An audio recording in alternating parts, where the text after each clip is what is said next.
이제 슬슬 봄 되면 날씨 좋아지고 벚꽃 떨어지고 이러면 공부하기 싫어지잖아요. 근데 오히려 지금처럼 비도 불고 뭐 바람도 좀 내리고 세게 불고 이러면 우리 또 전투력이 또 올라가잖아요. 그 날씨 좋으면 괜히 또 배 아프고 그런데. 그래서 이럴 때일수록 좀 여러분들께서 오늘 그 설명회 통해서 좀 많은 것들을 좀 얻어가셨으면 좋겠고요. 그래서 오늘 설명회는 이렇게 좀 말씀을 드리려고 합니다. 자, 여기 중에서 혹시 그 요번에 1차 시험 보신 분 계세요? 잠깐 확인 좀 할 수 있을까요? 많이 다 보셨네요. 혹시 나는 아예 관세사가 뭔지도 모르고 1차, 2차 뭐가 차이가 있는지 전혀 알지 못한다. 혹시 그런 용감하신 분들도 계세요? 네. 그래도 다들 어느 정도는 알고 오신 거죠? 그래서 오늘 그 설명드릴 거는 2회차, 2차 시험에 대해서 좀 설명을 드리는데 일단 2차 시험 같은 경우에는 1차 시험이랑 가장 그 차이가 있는 게 여러분들 1차 시험 때 가장 고생했던 게 뭐였어요? 회계? 무역영? 네, 뭐 여러 가지 지금 마음속에 여러 가지 생각을 하고 계신 것 같은데 네, 아무래도 회계 때문에 가장 고생을 하셨는데 가장 큰 차이점은 1차는 어찌됐든 객관식입니다. 그래서 내가 정말 모르겠다. 그러면 찍을 수가 있어요. 선택지 안에서. 근데 2차는 다들 아시겠지만 서술입니다. 논술. 그래서 찍을 수가 없다는 게 가장 큰 차이점이고 그 차이점을 빨리 캐치를 하시는 분들이 2차 수험 생활을 하시는 데 있어서 가장 안정적으로 이제 시작을 하실 수가 있는 건데요. 일단 첫 번째는 시험 개요. 어떠한 시험인지 좀 소개를 좀 드리고 과목별로도 조금 나눠서 설명을 드리겠습니다. 저는 이제 관세율표를 담당을 하고 있는데 가장 많이 조금 고생하시는 과목 중에 하나죠. 자, 그 다음에 전체적인 뭐 커리큘럼에 대해서 우리 웰페이스가 어떠한 교육 내용을 담고 있는지 그것까지 좀 설명을 드리겠습니다. 일단 이거는 뭐 여러분들 다들 어느 정도 보고 오셨죠? 여기 중에서 가장 겁나는 내용들이 뭐예요? 80분? 아니면 여기 나와 있는 뭐 대외무역법, 그 다음에 외국한 거래법이 포함되어 있는 무역실무의 범위? 뭐가 제일 겁나세요? 제가 봤을 때는 요게 가장 겁이 나실 겁니다. 그래서 80분 동안 여러분들께서 문제를 받아보신 다음에 답안을 머릿속에 구상하시고 그 다음에 쓰셔야 됩니다. 그래서 사실은 2차는 우리 머리라든지 고개 움직이는 게 아니라요. 결국에는 뭐가 움직여야 되냐면 여러분들의 손이 움직여야 돼요. 손이. 그러니까 손이 지식을 기억하고 있어야 되는 거예요. 1차는 여러분들 눈으로만 봐도 공부가 되잖아요. 객관식이니까 답을 골라낼 수 있었단 말이에요. 근데 2차 같은 경우에는 여러분들께서 눈으로만 공부하시면 그게 손으로 잘 안 나와요.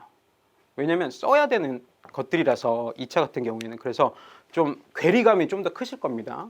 여러분들 요번에 7월 달에 그 2차 시험 보실 거죠? 네. 다들 끝까지 한번 봐보세요. 내가 못 써도 여러분들께서 2차 시험을 시도를 해보시는 게 확실히 빨리 적응하시는 데 도움이 됩니다. 그렇게 해야지 내가 1차랑 달리 어떠한 공부 방법을 택해야 될까?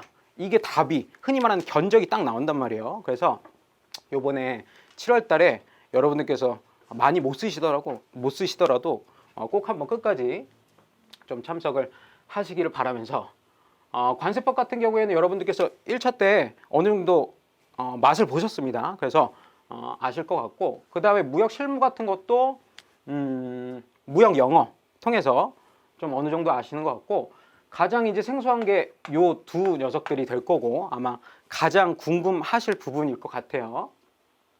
자, 그래서 2차 시험은 이렇게 구성이 되어 있어요. 이거는 최근 5년간 합격자 수인데요. 지금 어디서 숫자가 많이 변동이 되냐면요. 2016년도. 이때 좀 변동이 많이 있었죠. 그래서 지금 2차에 대해서 제가 설명은 드리지만 1차 결과가 영향을 받을 수밖에 없는 게 2차잖아요. 그래서 지금 이 숫자들을 보시면 1차생들이 갑자기 확 튀었던 데가 자, 이렇게 확 늘어났죠. 자, 근데 이 결과로 인해서 어떠한 결과가 일어났냐면 여기 보시면 합격률이 두 자릿수에서 거의 뭐 두 자릿수라고 볼게요. 10%에서 단자릿수로 바뀌었어요. 한마디로 2016년도에 이제 1차 합격생들이 확 늘어나서 2차 시험을 보시는 분들한테도 당연히 영향을 미칠 수밖에 없겠죠. 그리고 심지어는 이때 2차 시험을 보셔서 계속 적체된 인원들이 빠지지 않아서 경쟁률이 사실은 계속 높아지고 있는 거죠. 그래서 합격률이 낮다라고 하는 건 그만큼 경쟁률이 거꾸로 얘기하면 높다라는 얘기가 되잖아요. 그래서 올해도 작년과 마찬가지로 만만치 않은 경쟁이 되겠다. 근데 그럼에도 불구하고 오래 공부하신 분들이 반드시 빨리 합격하시느냐? 또 그건 아닙니다. 분명히 게임은 공정해요. 그래서 먼저 공부하셨던 분들이 확실히 흔히 말하는 구력이라고 하죠. 공부했던 연수가 있기 때문에 노하우도 좀 있고 어느 정도 본인만의 틀이 있긴 한데요. 그 사이를 충분히 여러분들께서 비집고 가실 수가 있어요. 그래서 공부 오래 했다고 해서 합격이 보장되느냐? 그거는 절대 아니란 얘기입니다. 그래서 우리가 해볼 만한 승부다 라는 게 이 숫자를 통해서 이제 확인이 되는 거고요. 그 다음에 작년도 보면 지금 작년도 같은 경우에는 이제 우리가 어쨌든 90명 안쪽으로 들어가야지 합격하는 시험이잖아요. 뭐 물론 룰은 있죠. 평균 60 이상, 그 다음에 꽈락 없이. 근데 이게 사실적으로는 절대평가에 탈을 쓰고 있지만 결국에는 상대평가들이잖아요. 그래서 사실은 경쟁에서 이기는 게 흔히 말하는 등수가 일정 안정권 안에 들어가는 게 중요한 거지 사실은 점수보다는 등수가 더 중요한 시험이 됩니다. 모든 그 자격시험이 그렇듯이. 자, 최근 5년 합격자 분석을 해봤고요. 그 다음에 보시면 자, 작년도 18년도죠. 채점 결과입니다. 여러분들 소문들은 많이 들어봤잖아요. 아직 본격적으로 공부는 안 했지만 여러분들 그 뭐 동료라든지 이미 그 관세자가 돼버린 친구분들 뭐 혹은 이미 여러분들이 가셨던 길을 걸으셨던 지인들 있잖아요. 그분들이 2차 중에서 뭐가 제일 화나게 한다고 얘기를 하던가요? 제일 열받는 과목이 뭐라고 하던가요? 그냥 다 열받는다고 하시던가요? 그냥? 뭐 그럴 수도 있고, 그럴 수도 있고. 자, 여기 그 꽈락률이라는 게 정확히 뭐냐면 40점 미만인 친구들, 전체 응시생 중에서 40점 미만인 친구들의 비중들입니다. 그걸 우리가 꽈락률이라고 하는데 지금 보시면 이 두 가지 숫자가 뭐 단연코 눈에 띄죠, 사실은. 자, 그래서 전통적으로 관세율표, 그 다음에 무역실무, 여기서 꽈락률이 좀 높긴 합니다. 자, 근데 사실 작년에는 좀 심하긴 했었어요. 그러니까 74%가 꽈락률이라고 하는 건 40점 이상인 친구분들이 한 25%? 요것밖에 안 된다라는 겁니다. 거꾸로 뒤집어서 이야기를 하면. 자, 그래서 전통적으로 관세율표하고 그 다음에 무역 실무 같은 경우에는 꽈락률이 높게 나오기도 하고요. 자, 그 다음에 보시면 합격자 평균을 보니까 거의 한 뭐 60점 정도라고 합니다. 그래서 내가 지금은 사실 좀 막막해요. 60점을 쓰려면 어느 정도 공부를 해야 되는지, 답안이 어느 정도 뽀다구가 나야지 60점이 100점이 되는지 사실 지금 우리가 알 수가 없단 말이에요. 그래서 사실 알 수가 없기 때문에 더 두려운 거기도 하고. 그래서 보시면 60점이 만약에, 물론 이 점수는 해마다 바뀌겠죠? 뭐를 통해서 바뀔까요? 그 수험, 그 문제 내시는 그 어르신들 있죠? 할아버지 어르신들, 그분들께서 난이도를 조절한단 말이에요. 난이도를 조절해서 90명 안쪽으로 들어오는 친구들의 점수가 이 박스권 안에 가둬놔야 되겠다라고 이렇게 판단을 하신다고요. 그럼 우리는 그 박스권 안에서 최대한 있어 보이는 답안을 작성해야지 평균 60점이 나오는 겁니다. 그래서 배점은 다 100점 과목들인 거 아시잖아요. 그래서 전반적으로 보면 만약에 내가 60점을 목표로 한다. 그러면 여러분들 50점짜리 한 문제, 그 다음에 10점짜리 5문제, 이렇게 모든 과목이 구성이 되어 있잖아요. 그러면 가장 베스트는 뭐냐면 여기서 한 35점 나오고요. 그 다음에 여기서 한 5.5점에서 한 6.5점 정도 나오면 과목마다 한 60점 정도가 나옵니다. 근데 이거 점수 맞는 게 쉬울까요? 쉽지 않으니까 여러분들께서 이 열악한 날씨에 이렇게 자리를 빛내주고 계신 건데요. 이게 생각보다 쉽지가 않습니다. 특히나 쓰는 거기 때문에 처음에 여러분들께서 아무리 의욕을 갖고 내가 올 한 해 내년 7월 달까지로 맘먹으신 분들이 대부분이시잖아요. 자, 근데 그때까지 일정 수준의 안 오를 가능성도 우리가 배제는 할 수 없어요. 우리가 항상 최악의 시나리오는 염두에 두고 있어야 되니까. 그게 인생이니까. 자, 그래서 지금 이 꽈락률을 보시면 적어도 우리가 2018년도의 결과를 가지고 2019년도를 예측할 수 있기 때문에 이걸 보고 있는 겁니다. 자, 2019년도 내지는 2020년도까지도 어느 정도 예측이 가능한 건데 여기서 크게 바꿀까요? 안 바꿀까요? 그거는 뭐 아무도 모르지만, 그러니까 대체적으로 보면요, 전년도 혹은 전전년도 그때의 꽈락률이 이게 흔히 말하는 난이도란 말이에요. 난이도 여기서 크게 바뀌지는 않을 가능성이 상당히 높다라는 겁니다. 그래서 여러분들께서 똑같이 공부를 하시더라도 지금 꽈락률들이 높은 과목들에 대해서는 어떻게 공부를 하는 게 효과적으로 공부를 하는 걸까요? 여러분들한테 100시간의 공부 시간이 있어요. 100시간에. 그러면 아무래도 꽈락률이 높은 과목들에 조금 더 시간을 쓰시는 게 효과적으로 공부를 하시는 거죠. 그래야지 난이도에 우리가 대처를 할 수가 있다라는 거잖아요. 그래서 여러분들 이 결과를 통해서 어떻게 해야지 좀 효과적으로 효율적으로 공부를 할 수 있을까라는 고민도 좀 해보실 필요가 있어요. 자, 그 다음에 채점 결과 말고도 이거는 뭐 연령별, 그 다음에 뭐 젠더별, 성별, 합격률이기도 한데 사실은 이거는 지금 다 같은 수험생 입장에서는 뭐 크게 의미가 없는 정보긴 해요. 왜냐면 다 20대, 30대. 예, 물론 여기 계신 분 중에 여기에 약간 아슬아슬하게 걸쳐 계신 분들도 뭐 계실 수도 있어요. 근데 뭐 그게 사실 크게 중요한 건 아니니까. 그래서 이거는 사실 언제 여러분들께서 더 체감하실 수 있는 장점이냐면 여러분들 합격하신 다음에요. 그 다음에 현업 관사가 되시죠? 그러면 이 장점을 충분히 누리실 수가 있습니다. 왜냐면 지금 20대, 30대 같은 분들 같은 경우에는 젊은 피잖아요. 그래도 40대, 50대 지금 현직에 계신 관세 분들보다는. 근데 이놈의 관세 제도가 가만히 정체되어 있지 않아요. 늘 새로운 제도가 계속 도입돼요. 대표적인 게 뭐예요? 여러분들 공부하셨던 FTA, 그 다음에 조금 들어보셨던 AO 제도. 자, 이러한 제도들은 새로운 패러다임이에요. 그래서 어르신들 같은 경우에는 잘 적응하기가 쉽지가 않아요. 왜냐면 새로운 거면 또 공부해야 되죠. 그 다음에 여러 가지로 신경 쓸 게 많으시니까. 그래서 여러분들 같은 젊은 관사분들, 뭐 저도 뭐 소름 끼치게 어리진 않지만 저도 그래도 젊은 편이거든요. 그래서 저도 특히 FTA 같은 그 혜택을 많이 누렸던 그 기수이기도 합니다. 저는 27기거든요. 자, 그래서 여러분들 이 결과는 나중에 합격하신 다음에 관사가 되시면 충분히 누리실 수가 있는 그런 결과들이고요. 그 다음에 뭐 성별 현황을 보시면 여성분들이 뭐 거의 50대 50이라고 보는 게 맞아요. 제 그 동기만 해도요. 남성 비율, 뭐 여성 비율이 거의 50대 50 이라서 뭐 그런 건 있죠. 그러니까 여러분들께서 관사 되시면 잠재적인 고객님들이 누구세요? 수출입 기업이에요. 그렇죠? 자, 그럼 수출입 기업에 있는 담당자들과 함께 일하시게 되겠네요. 근데 제가 체감한 바로는 지금 한 9년, 한 8년 뭐 이 정도 된 셈이죠. 27기니까 제가 느끼는 게 뭐냐면 담당자분들 중에 여성 비율이 점점 높아져요.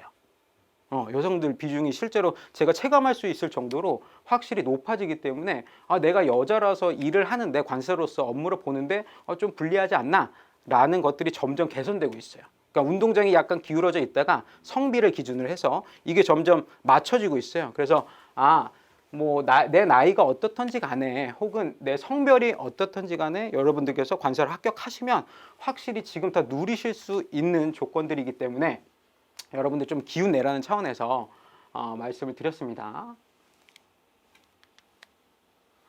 자, 통상적인 수험 기간이라고 되어 있는데 여기 보시면 자, 이유에라고 해서 아마 여러분들께서 올해 7월에 혹시라도 여기서 합격하실 분들이 계실 수도 있어요.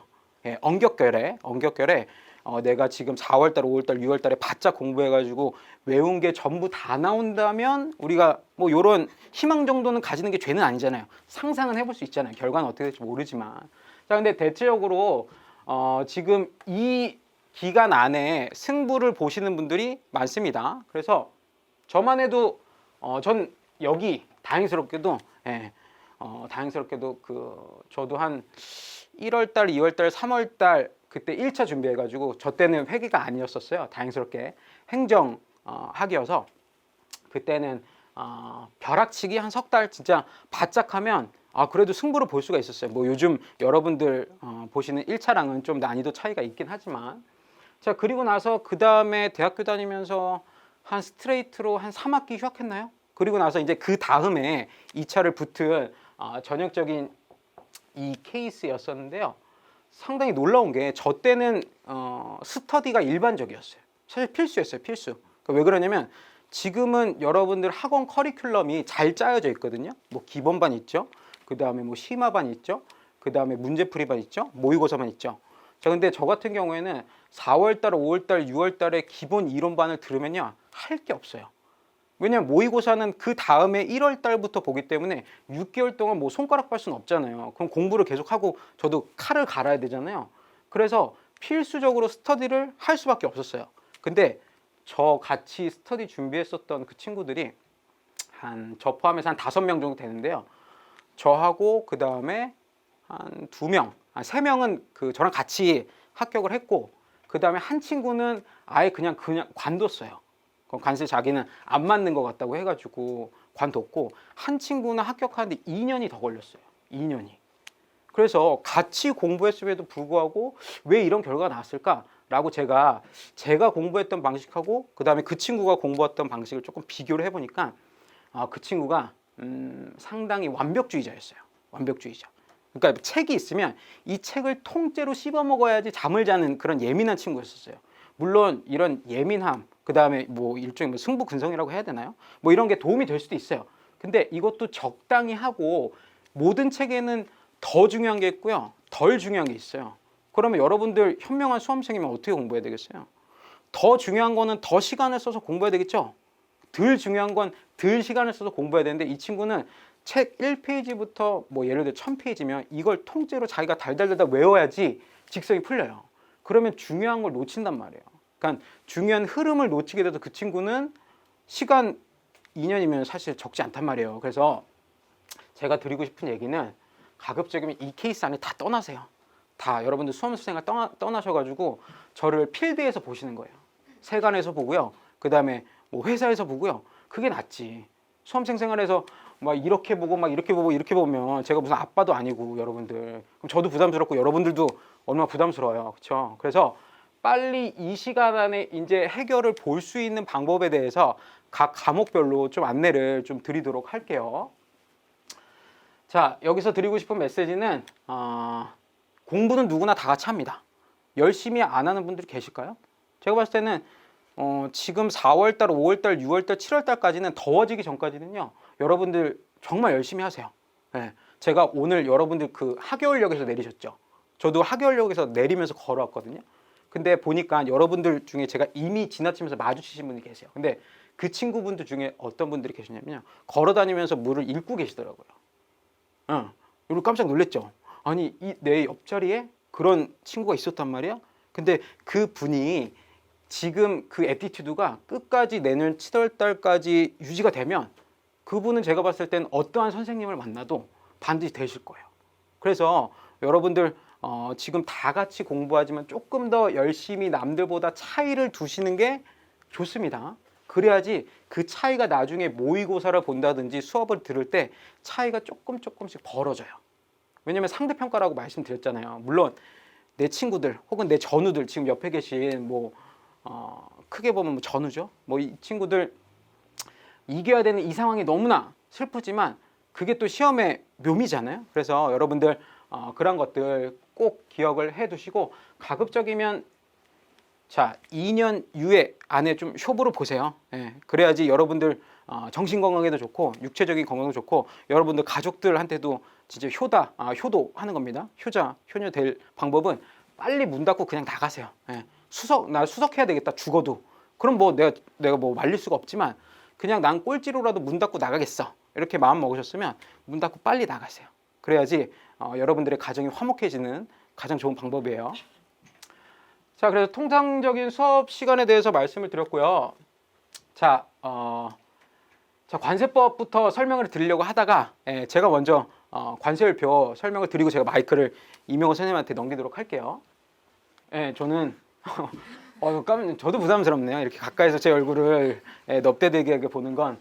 저도 굉장히 오래간만이라서 저는 아까 말씀드렸다시피 27기 관사고요. 저는 관사가 된 다음에 첫 직장 생활을 혹시 들어보셨을지 모르겠는데 삼정 KPMG라고 회계법인에서 시작을 했고요. 그 다음에 한 6년째 일하다가 조금 리프레시 하고 싶어서 무역협회로 잠깐 옮겼습니다.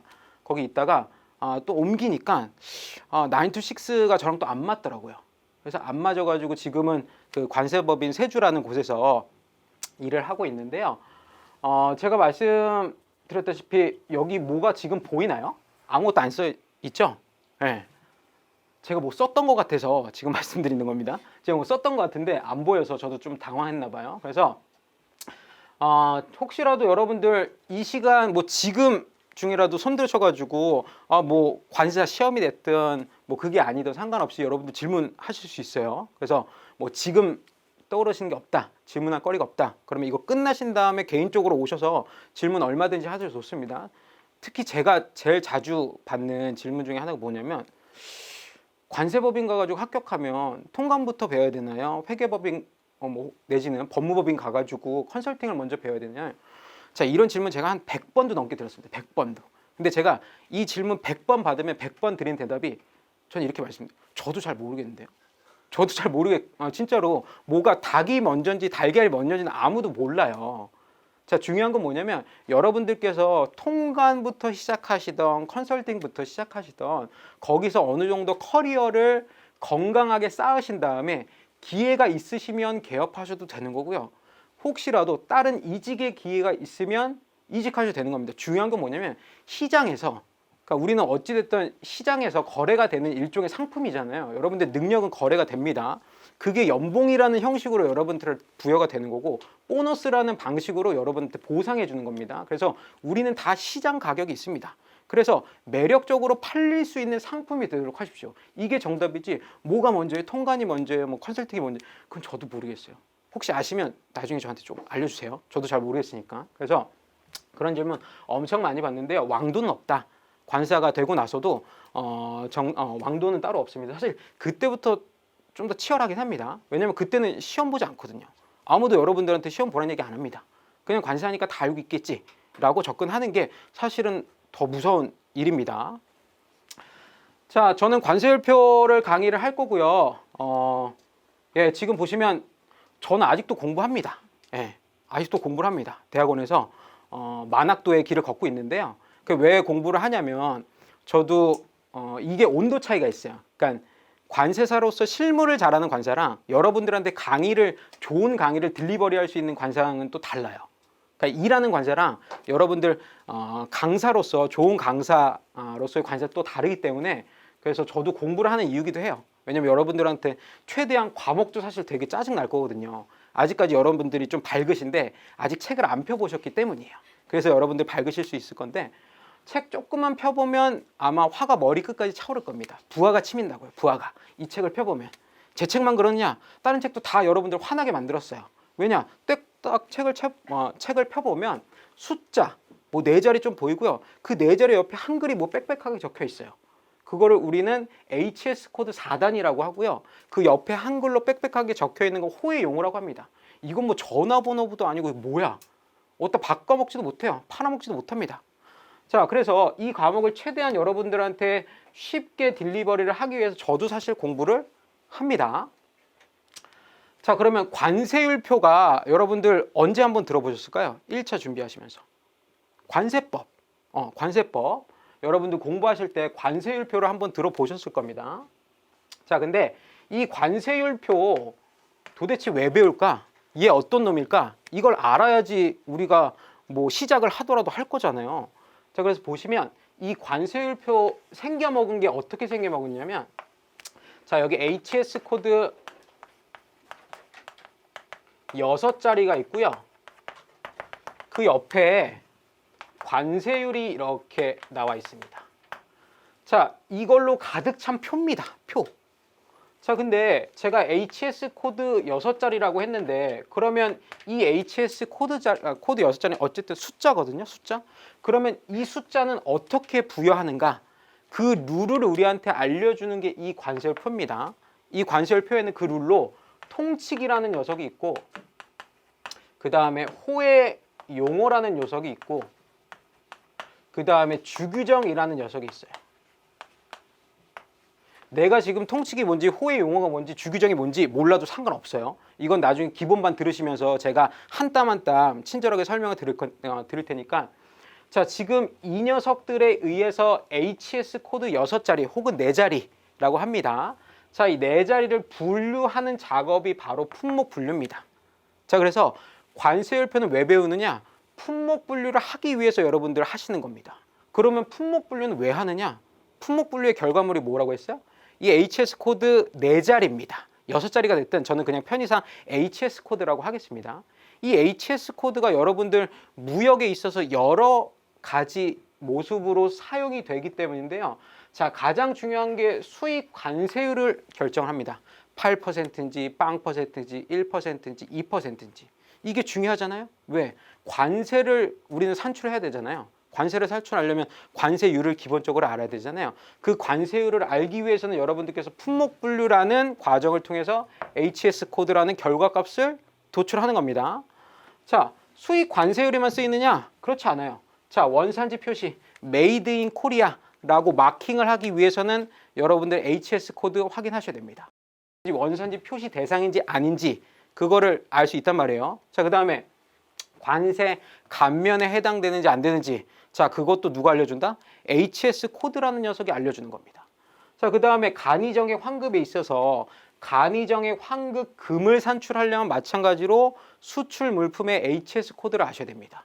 지금 뭐 안 쓰이는 데가 없네요. 여러분들 관세 되시면 여러분들이 다 하셔야 될 업무들이란 말이에요. 이 업무들 중에서 HS 코드를 벗어난 거는 단 하나도 없어요. 그래서 HS 코드는 여러분들 관세로서 첫 출발점이라고 보시면 됩니다. 그래서 상당히 중요한 것들을 여러분들께서 배우시게 되는구나. 자, 어떻게 하는지는 기본반 통해서 제가 설명을 드리도록 하고요. 자, HS 코드는 이렇기 때문에 중요하다. 자, 그러면 이 관세율표라는 게 생겨먹은 게 어떻게 생겨먹었냐면요. 자, 1부에서부터 21부까지 있고요. 그 다음에 1류에서부터 97류까지 있어요. 자, 이 1류에서부터 97류 중에서 77류는 유보됐어요. 유보. 그러니까 이게 뭔 말이냐면 77류라는 집은 있는데요.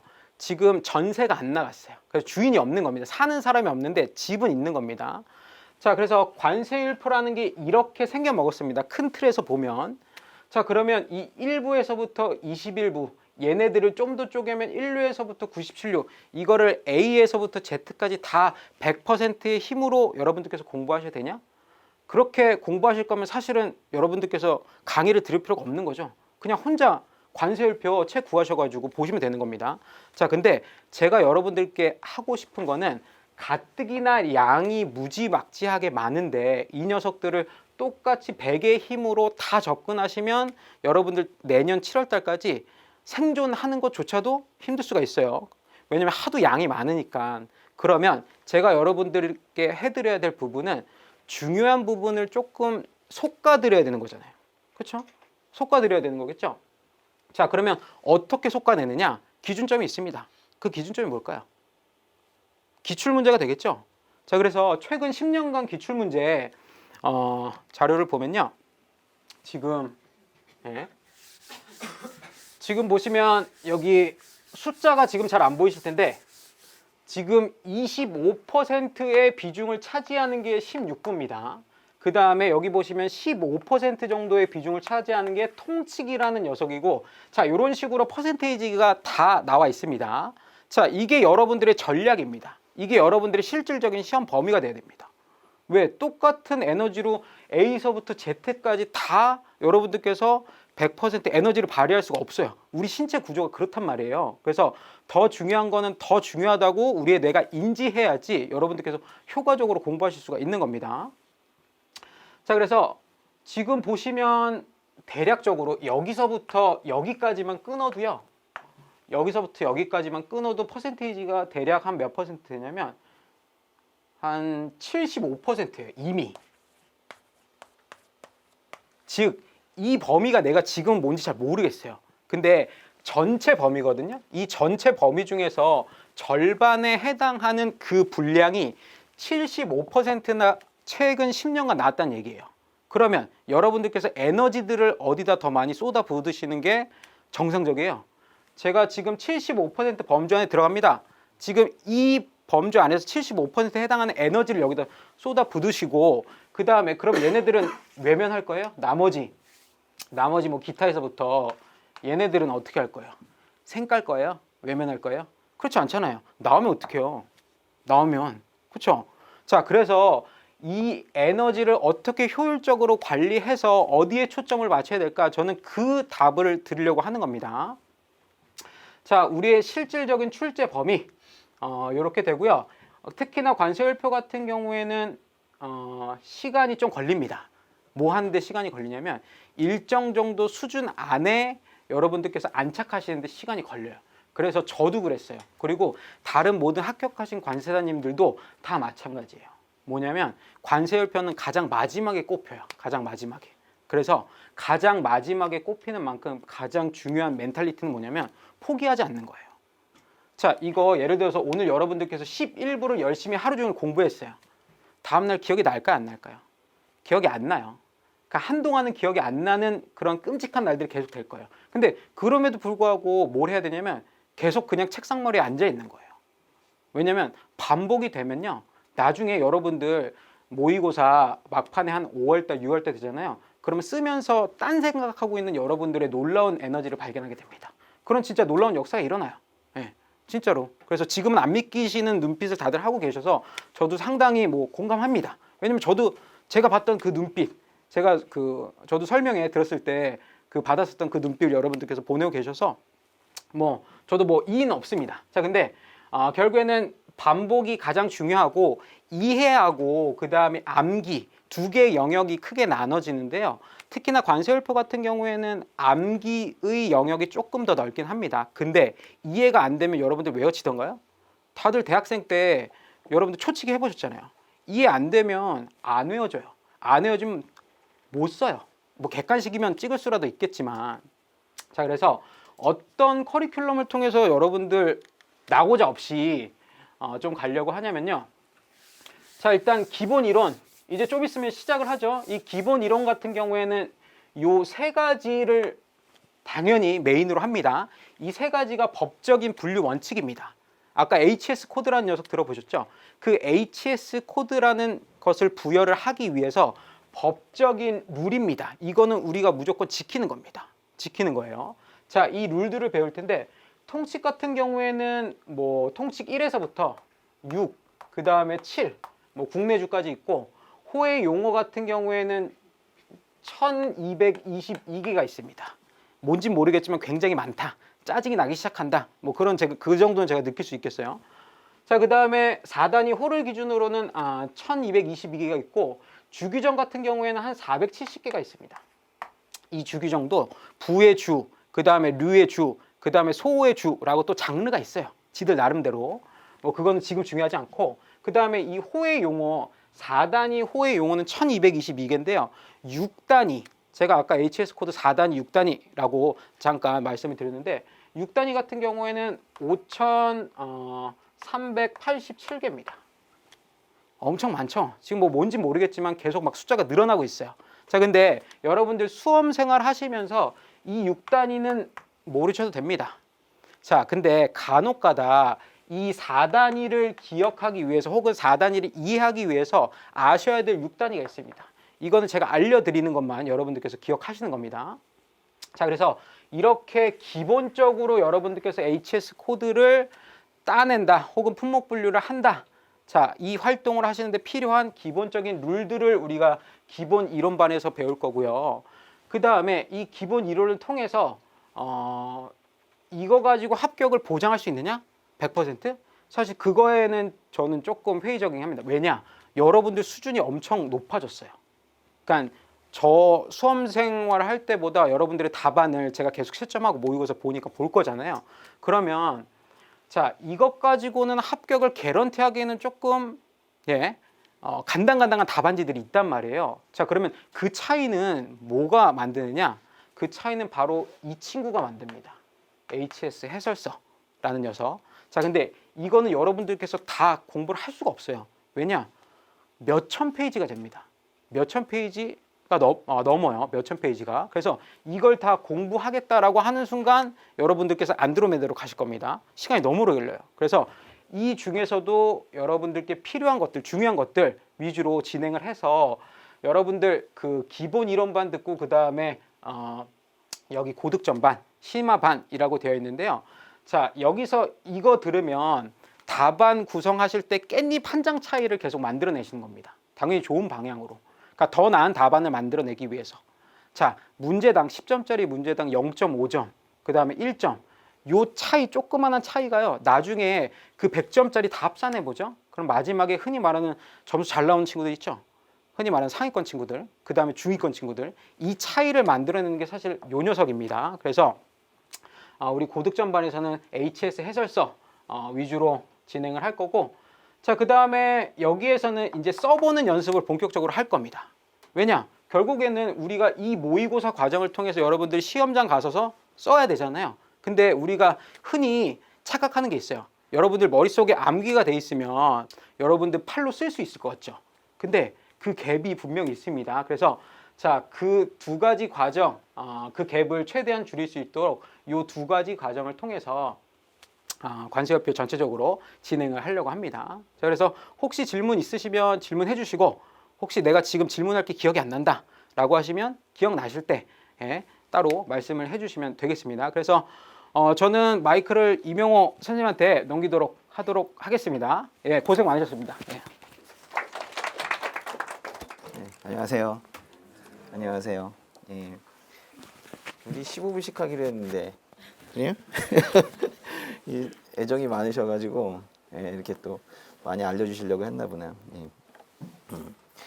여기 그 지난 겨울에 여기 시작이 됐었어요. 근데 그때도 이렇게 제가 그냥 촬영하면은 좀 힘들어서 카메라랑 혼자 얘기하는 거 힘들잖아요. 그래가지고 그때도 요 정도 이렇게 인원 모여서 같이 문제풀이 하고 그랬었어요. 근데 그때 이제 같이 제가 하게 된 게 전 이명호입니다. 네. 근데 같이 하게 된 게 최동훈 간사님, 또 정영대 간사님, 또 정재원 간사님 이렇게 후배님들이 모였다는 거예요. 또 아주 열심히 하시는 분들이 모였다 그래서 제가 이제 합류를 했어요. 근데 보니까 아주 열심히 하시더라고요. 근데 이제 우리가 열심히 하는 거랑 또 들으시는 분들이 또 같이 따라가는 거랑 또 다르잖아요. 또 뭐 학원들도 좋은 학원들 많이 있고 한데 우리가 또 거기다가 한 숟가락을 또 더 얹어야 되느냐에 대한 고민들이 많이 있었어요. 네, 그래서 고민을 많이 했는데 일단은 도움을 한번 드려보자. 이래서 지난 겨울에 이제 문제풀이를 했는데 뭐 저희 입으로 얘기하기가 그렇지만 다들 너무 좋아하셨어요. 그리고 제일 많이 들었던 게 전 특별히 이제 이 관세법 과목은 뭘 여태까지 어떻게 공부를 해왔는지 모르겠다. 뭐 이런 얘기들을 좀 많이 들으셨어요. 제가 뭐 어떻게 특별하게 가르쳐 드린 건 없는데 도대체 뭘 배웠는지 모르겠다. 뭐 그런 이야기들을 많이 하셨어요. 그래서 제가 검토를 해보니까 이 관세법은 잘 아세요. 강사분들이. 저는 그 실력들을 다 인정을 합니다. 근데 관세법을 잘 아는 거랑 관세법을 쓰는 건 또 다르거든요. 근데 이제 그 부분에 대해서 좀 뭔가 포인트가 좀 어긋나 있는 그런 것들이 있더라고요. 그래서 잘 배웠으면 빨리 붙었을 어떤 분들이 좀 수험 기간이 길어진 그런 사례들을 좀 본 거예요. 네. 여기서 뭐 학원이라는 게 다 돈 벌기 위해서 만든 거 아니겠습니까? 근데 저희는 좀 그런 생각 버리고 있어요. 그런 게 어딨냐 그런데 네, 정말 그래요. 네. 그래서 후배님들 좀 잘 도와드리고 싶고, 그리고 일단은 무엇보다도 실력이 있으신데 공연히 기회를 잘못 잡아서 또는 잘못 어떤 교육을 받아가지고 수험 기간이 길어지는 건 우리가 한번 좀 막아보자. 네, 그런 이제 다짐을 저희가 하고 이제 시작을 한 겁니다. 네. 근데 잘 도와드리고 싶은데 저희도 걱정이에요. 왜냐하면 이제 시작하고 나서 정말 잘 도와드리고 싶은 마음 때문에 걱정이 더 많은 거예요. 예. 또 왜냐하면 의욕이 정말 너무 앞서다가는 시험을 앞서갈 수가 있거든요. 그래서 이제 그런 것들을 이제 조정을 하기 위해서 늘 같이 이제 토론을 하고 지금 그러고 있습니다. 저예요. 몇 년 전에 찍었는데 일부러 안 찍고 있어요. 그 다음으로. 예. 예. 예, 그 넘겨주실까요? 예. 예, 이걸로 넘겨요? 예, 그래요. 이렇게. 아, 이게 나오는구나. 이거 어머니가 좋아하세요, 이런 것들. 아이 또 다른 분들 보기만 하면 예, 자랑하고 그러세요. 예, 다행이죠. 뭐 시골에서 나와가지고 그 사람들이 이것 때문에 뒤통수는 안 치겠구나 뭐 이렇게 생각을 해주시더라고요. 제가 이제 바로 그 시간이 많지 않아서 이제 어떤 거를 제가 도와드릴 수 있는지를 좀 말씀을 좀 드리려고 그래요. 여러분 이게 작년 그러니까 재작년이 벌써 됐네요. 2017년 50점짜리 문제고 이게 이제 2018년 50점짜리 문제거든요. 다 한 번씩 풀어 보셨죠? 아닙니까? 예, 이제 앞으로 하셔야 될 분들도 계신 것 같은데 문제 길이가 다르죠. 일단은 문제 길이가 달라요. 근데 이 위에 거는 세 가지 쓰라고 번호는 붙여줬어요. 납세자의 권리, 심사와 심판, 과세족부 심사. 요 세 가지 쓰라고 그랬어요. 그러면 이제 어디에 써야 되는지 좀 감이 오십니까? 납세자의 권리? 납세자의 권리가 뭘 쓰라는 건가요, 그러면? 그럼 이제 이걸 보면서 이제 우리가 정상적인 관세법 공부를 했다면 납세자의 권리? 아, 그럼 그거는 법의 110조부터 쓰라는 거구나. 이거를 알아야 돼요. 납세자 권리 연장부터 111조 쭉 해서 117조까지 쓰라는 거구나. 그게 나와야 된다니까요. 그러면서 이걸 보면서 아이 조금 바꿨구나. 과세는 족부심사는 118조인데 이거 두 번째가 아니라 이걸 세 번째로 넣었구나. 그러면서 119조부터 나오는 심사와 심판 132조까지 그게 원래 법엔 뒤쪽에 있는데 그걸 앞에 쓰라고 했구나. 그렇게 쓰라고 했으면 그 순서대로 그냥 써야겠다. 그러면서 이제 그걸 존중하면서 쓰는 거예요. 그러니까 이 문제는 110조부터 132조까지 쓰는 문제거든요. 근데 그걸 이제 모르고 그냥 내용을 이제 보통 때 뭐 기본서에서 순서 막 바꿔서 놓았던 그런 정리된 내용을 가지고 이제 외웠다가 또는 자신이 만든 그런 목차를 가지고 이제 쓰는 거예요. 근데 뭐 출제자의 채점표는 법조문 순서대로 되어 있거든요. 그러니까 전혀 맞지가 않는 겁니다. 막 찾아가지고 점수를 주고 그러지 않습니다. 제대로 쓴 사람들, 그대로 갖다 이렇게 쓴 사람들에게 이제 점수를 주는 거죠. 그러니까 문제를 보면서 딱 떠오르면 좋은 답안이 나오는데 반드시 그리해야 된다는 거예요. 근데 막 어디에서 막 이렇게 막 정리된, 그러니까 학생들이 정리한 것도 강사들이 정리한 것도 그거는 시험에서 중요한 게 아니에요. 중요한 건 뭐예요? 나와 채점자가 공동으로 함께 가지고 있는 공통으로 가지고 있는 자료가 무엇인가 그걸 맞춰가는 거거든요. 내가 아무리 멋있는 논문에 가서 갖다 쓴다 하더라도 채점표 없으면 점수 하나도 안 나오는 거거든요. 과감합니다. 잔뜩 써도요. 한 페이지를 잔뜩 써도 그냥 0점 이렇게 한다니까요. 아, 많이 썼으니까 딴 얘기 써서도 조금 주자. 그런 거 절대 없어요. 그러니까 이제 조금 전처럼 제가 했던 것처럼 그렇게 떠올라야 된다는 거예요. 그런데 이제 2018년 문제는 이렇게 길게 나왔단 말이에요. 그러면서 아예 50점짜리 문제를 이렇게 10점, 20점, 10점 이런 식으로 아예 배점을 해가지고 그것만 딱 쓰라는 거예요. 그러니까 이 문제 형태가 많이 달라지는 것이 위에 거는 서론, 결론 이런 것에도 배점이 분명히 있을 거예요. 근데 이거는 쭉 다 합쳐보면 50점이거든요. 서론이나 결론 이런 것들을 쓸 여지가 없어요. 그래서 뭔가 이 문제 형태 때문에 답안의 형식도 이제 파괴가 된 거예요. 그럼 이제 2019년에는 어떻게 나올 거냐? 몰라요. 이렇게 나올 수도 있고 이렇게 나올 수도 있어요. 그러니까 지금이 올해가 제일 힘들어요. 그러니까 한 번 이렇게 바뀌었기 때문에 그럼 계속 이렇게 나오느냐? 나올 수도 있죠. 그렇지만 아닐 수도 있다는 거예요. 그래서 두 가지로 지금 다 공부를 하셔야 되는데 그래서 제가 모의고사도 이 두 가지를 다 이렇게 왔다 갔다 하면서 내고 심지어는 약간 더 다른 제3의 형태도 지금 하나씩 내고 있어요. 충격을 빨리빨리 받으시라고. 이 충격받지 않으면은 뭐 이건 쓸 수가 없거든요. 예. 근데 이제 여기 보시면 하나 정도만 볼게요. 세계 정정, 보정, 수정, 신고, 경정 이런 거 쓰래요. 근데 그것도 좀 더 자세히 쓰라고 딴 얘기 쓸까 봐. 그러니까 이게 채점하기 편하게 만든 거예요. 채점하기 편하다는 건 다른 말로 하면은 채점 기준이 명확하다는 거죠. 그래서 주관적으로 쓰지 않도록. 그래서 이게 사실 뭐 더 좋은 문제 형태입니다. 그런데 이제 더 문제는 그냥 대강 내가 아는 거를 신문 사설처럼 쓰려고 준비했던 이 위의 문제 형태처럼 준비했던 분이 만약에 이렇게 나온다면 이때 이제 골치 아파지는 거예요. 이거 어디 나오는 거예요? 정정이란 말? 아니 38조에 나오잖아요. 38조에. 신고납부에 보정은 39조일까요? 38조에 2고 이게 지금 몇 조에 있는지 정도는 알아야 되죠. 뭐 이거 다 합쳐봤자 우리 330조까지 있는데 중간에 몇 조에 2, 몇 조에 3 있기 때문에 조금 더 있지만은 그 정도는 뭐 알고 시작을 해야 됩니다. 예.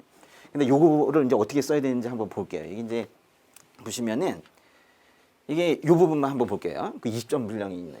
38조부터 시작해서 39조까지 이렇게 돼 있는데 분명히 이제 39조는 여기서 지금 묶고 있지 않고 여기까지인데 이제 보세요.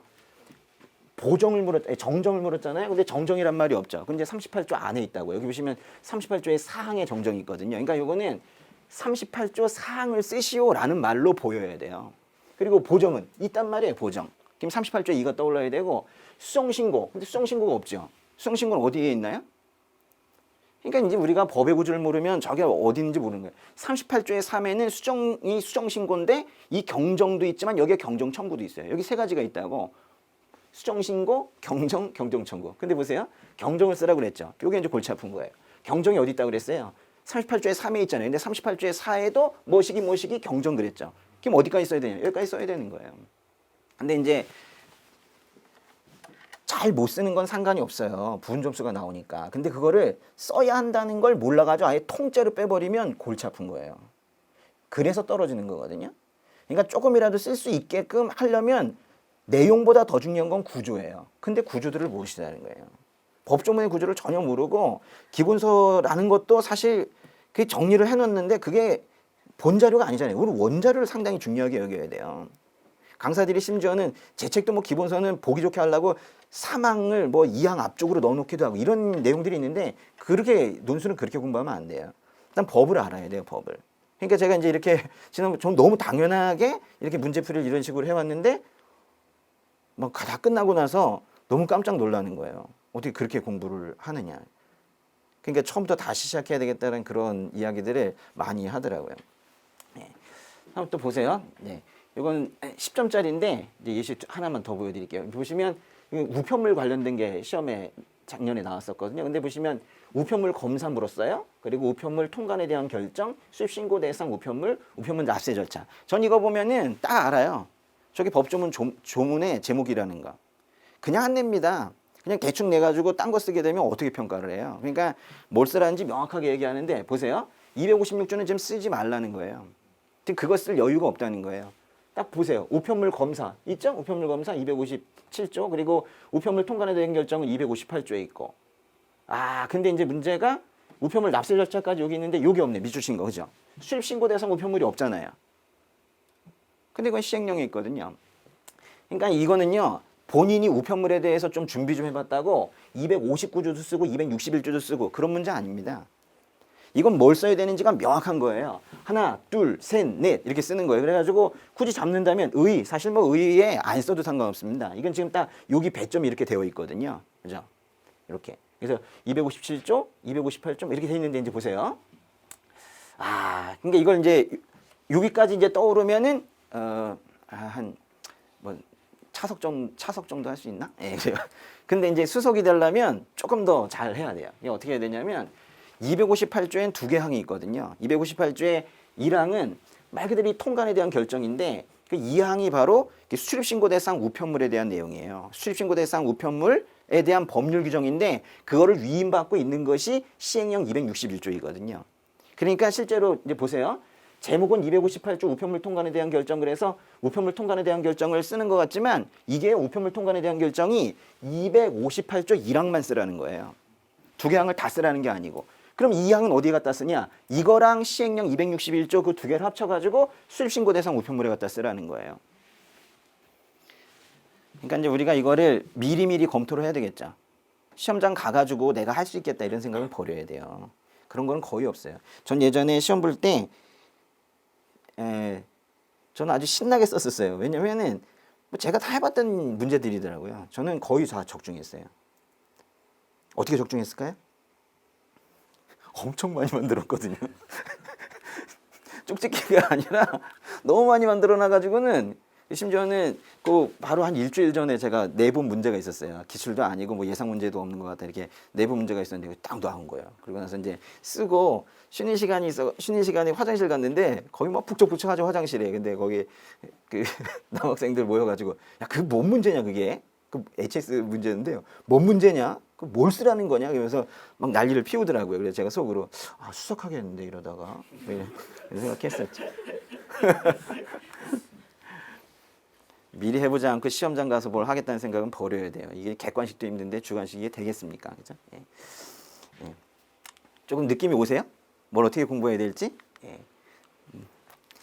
이 집처럼 이렇게 기초가 튼튼해야 돼요.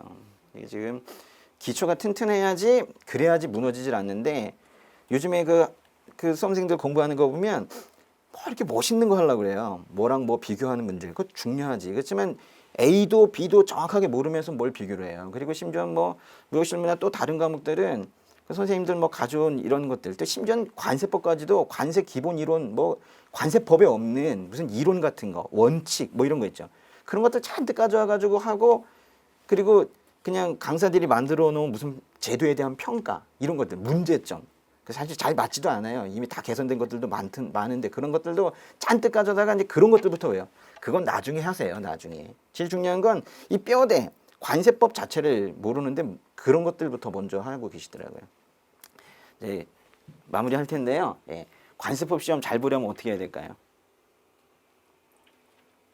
제가 좀 바꿔서 얘기할게요. 영어 시험을 잘 보려면 어떻게 해야 될까요? 영어를 잘 알아야죠. 관세법 시험을 잘 보려면 어떻게 해야 될까요? 관세법을 잘 알아야 되는 거예요. 그런데 관세법 자체에 대해서는 깊이 알려고 하지 않고 그 각 항의 구조와 그것이 어떤 인과관계가 있는지 그리고 각 조문의 연계관계 이런 것들이 무엇인지에 대해서 깊이 이해하지 못하면서 시험만 잘 보려고 하는 건 그거 자체가 이상한 말 아닙니까?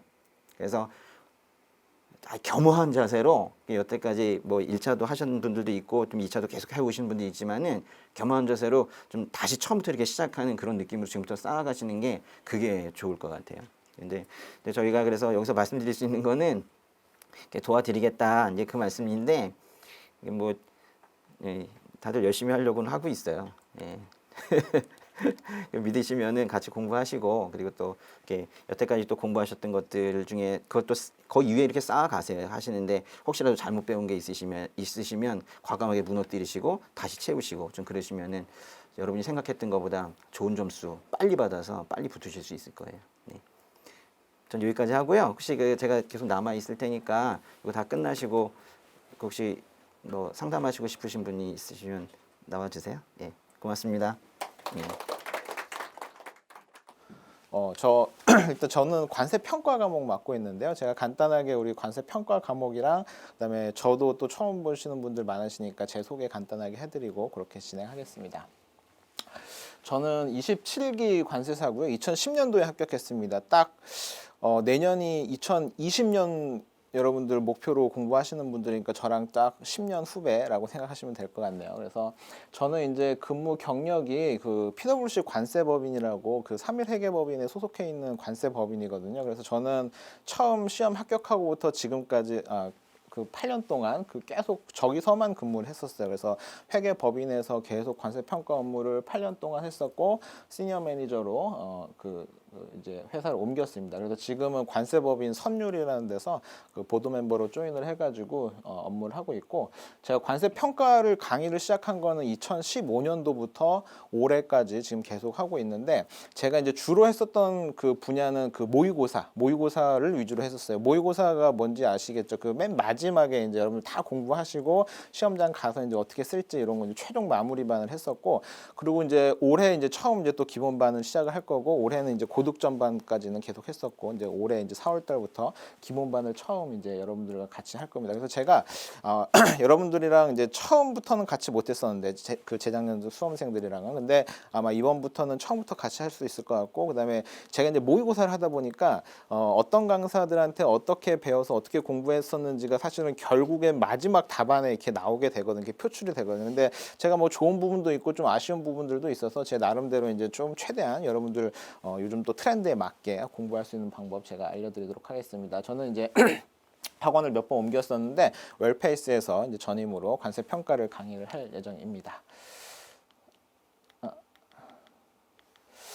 그 관세 평가 과목에 대해서 좀 제가 설명을 드리려고 하는데요. 제가 관세 평가 과목이 어떤 건지를 좀 설명드리면서 이미지를 하나 찾고 싶었는데 제가 저 이미지를 찾았어요. 저게 뭐냐면 사실은 그 이제 우리가 네 과목이 있잖아요. 2차 과목 중에. 근데 관세 평가는 사실 제일 좀 돌연변이 같은 과목인 것 같아요. 좀 특이한 과목인 것 같아요. 그러니까 제가 자꾸 이 말씀을 드리는 이유가 뭐냐면 제가 이제 쭉 모의고사도 하고 뭐 고득점반도 이렇게 하다 보니까 여러분들이 가장 관세 평가를 잘 공부를 못하고 망치게 되는 게 다른 과목이랑 똑같이 공부하는 순간 좀 잘 안 되시는 것 같아요. 그러니까 관세 평가는 좀 특이하다, 다른 과목이다라는 거를 자꾸 공부하시는 동안도 생각을 해야 되고, 그다음에 실제 모의고사 볼 때도 답안 쓰는 것도 사실은 완전히 달라요. 다른 과목이랑 공부 방법도 다르고. 그래서 그 부분을 좀 여러분들이 좀 오늘 꼭 염두해 두시고 가면 좋을 것 같아요. 제가 그래서 실제로 뭐가 다른가를 몇 가지 좀 예를 들어서 설명을 드려볼게요. 그러면 과목별로 그 우리 지문이라는 게 우리 시험지 있잖아요. 2차 시험지가 이렇게 시험지로 나오거든요. 근데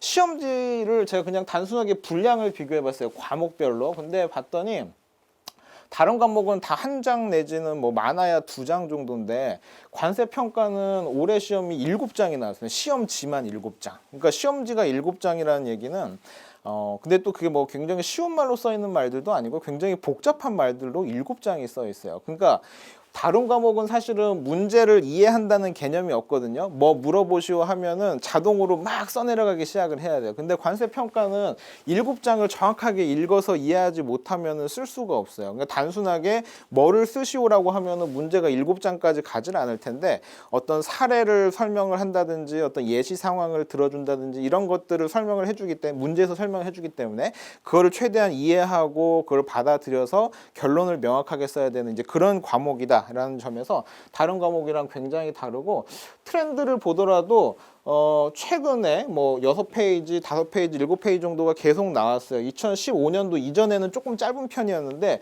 이것도 사실은 2016년도부터 확 바뀐 트렌드라고 생각하셔도 될 것 같아요. 그래서 아마도 내년에도 올해도 마찬가지고 내년에도 마찬가지고 6장 내지 7장의 또 시험 문제가 또 나올 겁니다. 그러면 사실은 그거에 맞는 공부를 하셔야 된다라고 생각을 하시면 될 것 같아요.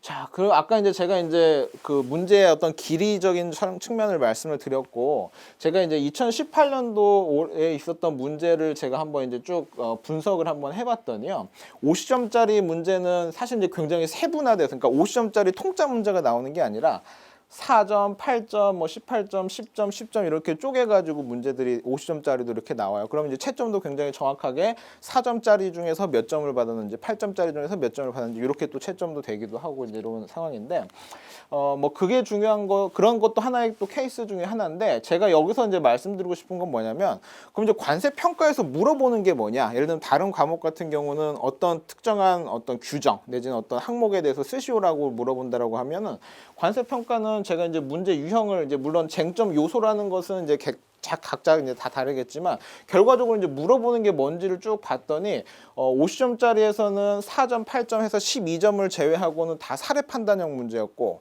10점짜리는 전부 다 사례 판단형 문제였습니다. 다시 말해서 단순하게 그냥 암기해서 쓰는 거는 불과 12점에 불과했고요.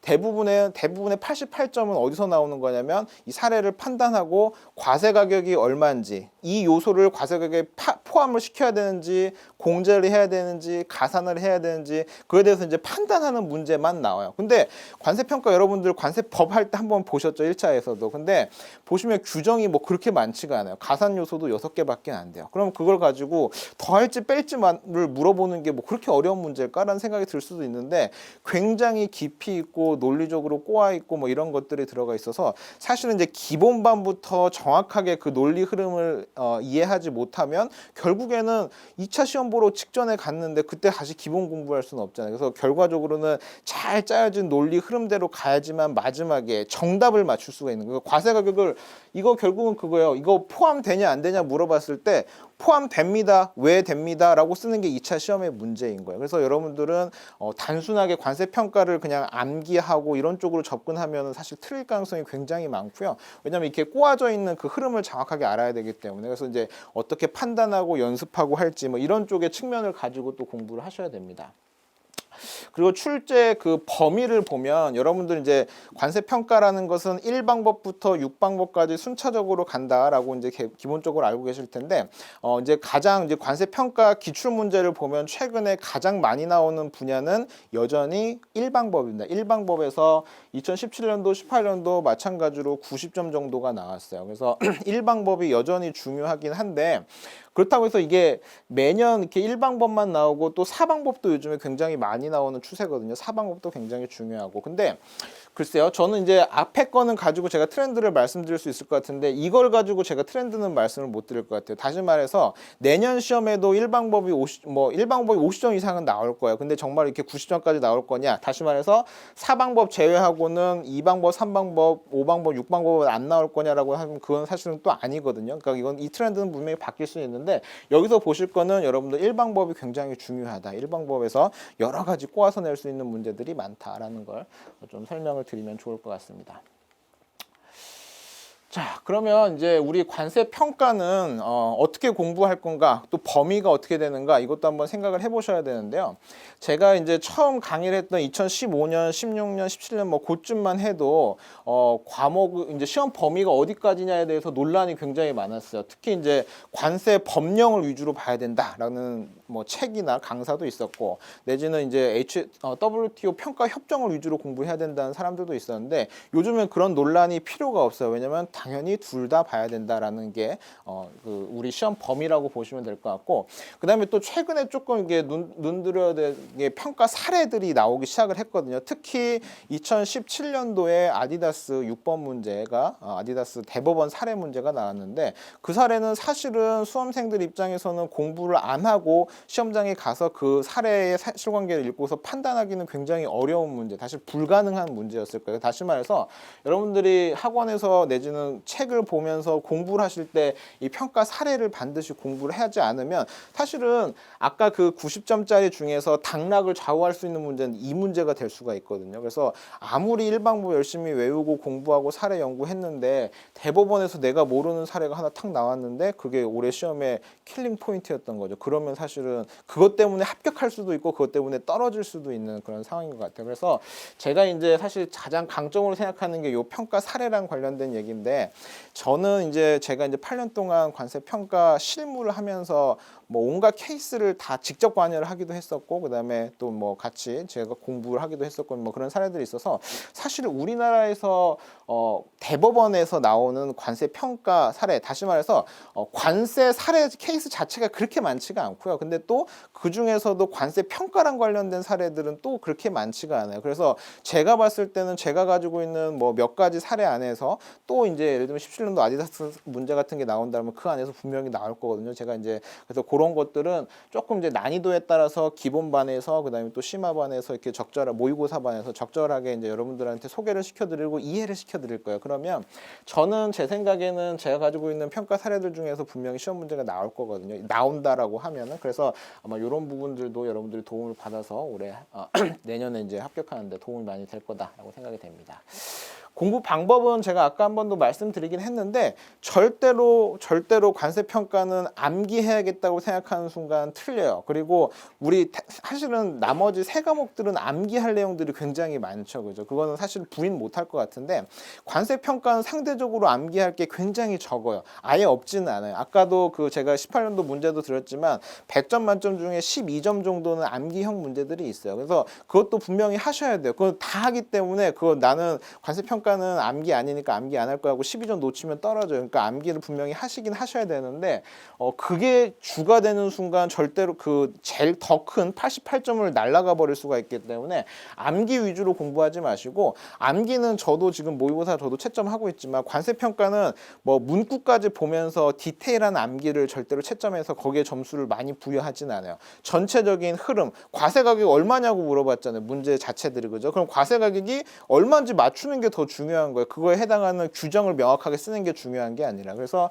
어떤 결론을 적용해서 어떻게 사례에 적용할지 하는 연습하는 거, 이런 위주로 좀 공부를 하셔야 되고, 제가 가르쳐 드리는 프린트물이나 교재에서도 저는 좀 이런 식으로 문제들이나 강의 자체도 이렇게 구성이 되어 있거든요. 그래서 근데 이게 사실은 트렌드가 바뀐 지가 얼마 안 돼서 이렇게 가르치는 강사들이 사실 많지가 않을 거예요. 그래서 저는 얼마 안 된 강사이긴 하지만 좀 이런 부분들, 그다음에 평가 사례 쪽 이런 쪽을 좀 강점으로 해가지고 여러분들한테 설명을 좀 계속 드릴 예정입니다.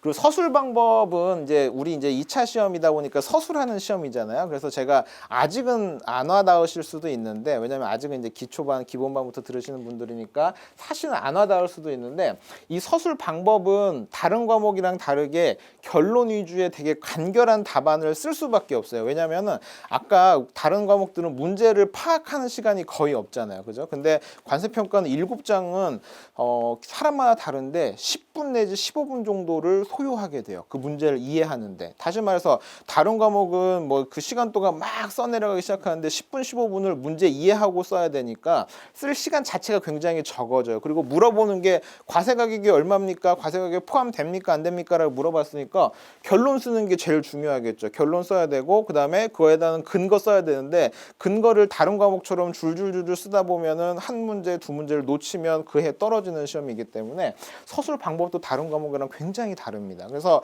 제가 이제 전반적으로는 관세 평가는 다른 과목이랑 좀 다르게 접근을 하셔야 되고, 그다음에 어떻게 보면 이제 기존에 있었던 교재나 어떤 강의들에서도 조금 다르게 접근해야 될 이런 것들이 있다라는 걸 좀 여러분들 이해하시면 좋을 것 같고, 오늘 이제 여러분들이 처음 이제 공부하는 방향을 잡으시는 자리니까 관세 평가는 사실 아직 잘 모르실 수도 있는데 다른 과목이랑은 조금 다르게 접근해야 된다. 요 개념 정도만 오늘 알고 가시면 훨씬 좋을 것 같습니다.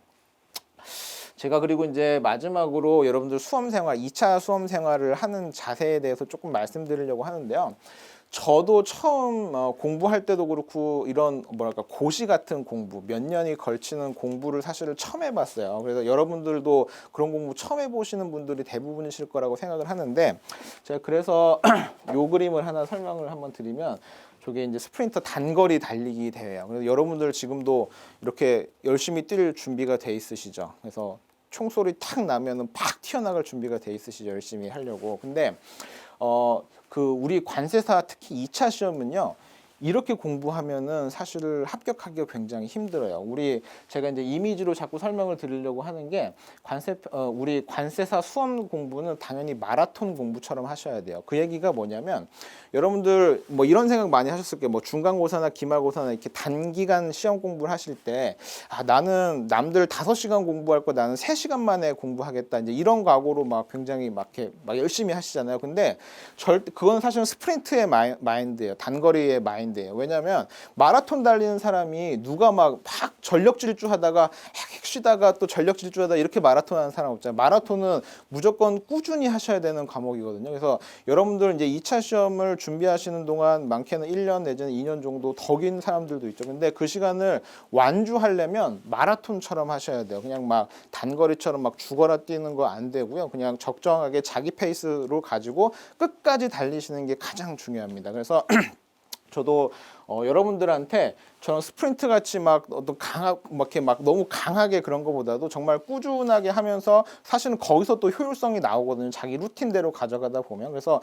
여러분들도 마인드를 나 죽어라고 해야겠다라기보다도 나 끝까지 완주해서 관세사 합격하겠다 이 마인드로 여러분들 공부하시면은 그 수험 생활에 훨씬 스트레스도 훨씬 덜 하실 거고, 그런 식으로 좀 준비를 하셔야 성공을 한다라고 말씀을 드리겠습니다. 그래서 저도 저희 학원이 웰페이스라고 되어 있는데 그 페이스를 같이 띄워주는 그런 사람들처럼 저도 이제 여러분들이 이제 마라톤 장거리를 완주하는 지금 처음 이제 출발선상에 서신 분들인데, 같이 뛰어가지고 같이 성공적으로 완주할 수 있도록 저도 최선을 다해서 돕도록 하겠습니다. 제가 이 정도로 관세평가 소개 마치고요.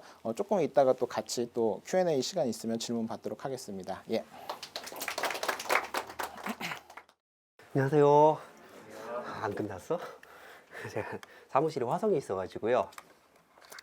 이제 그 운전해서 오면 수원을 지나야 되기 때문에 아마 내일 도착할 겁니다. 지하철을 타고 오면은 4번을 갈아타야 돼요.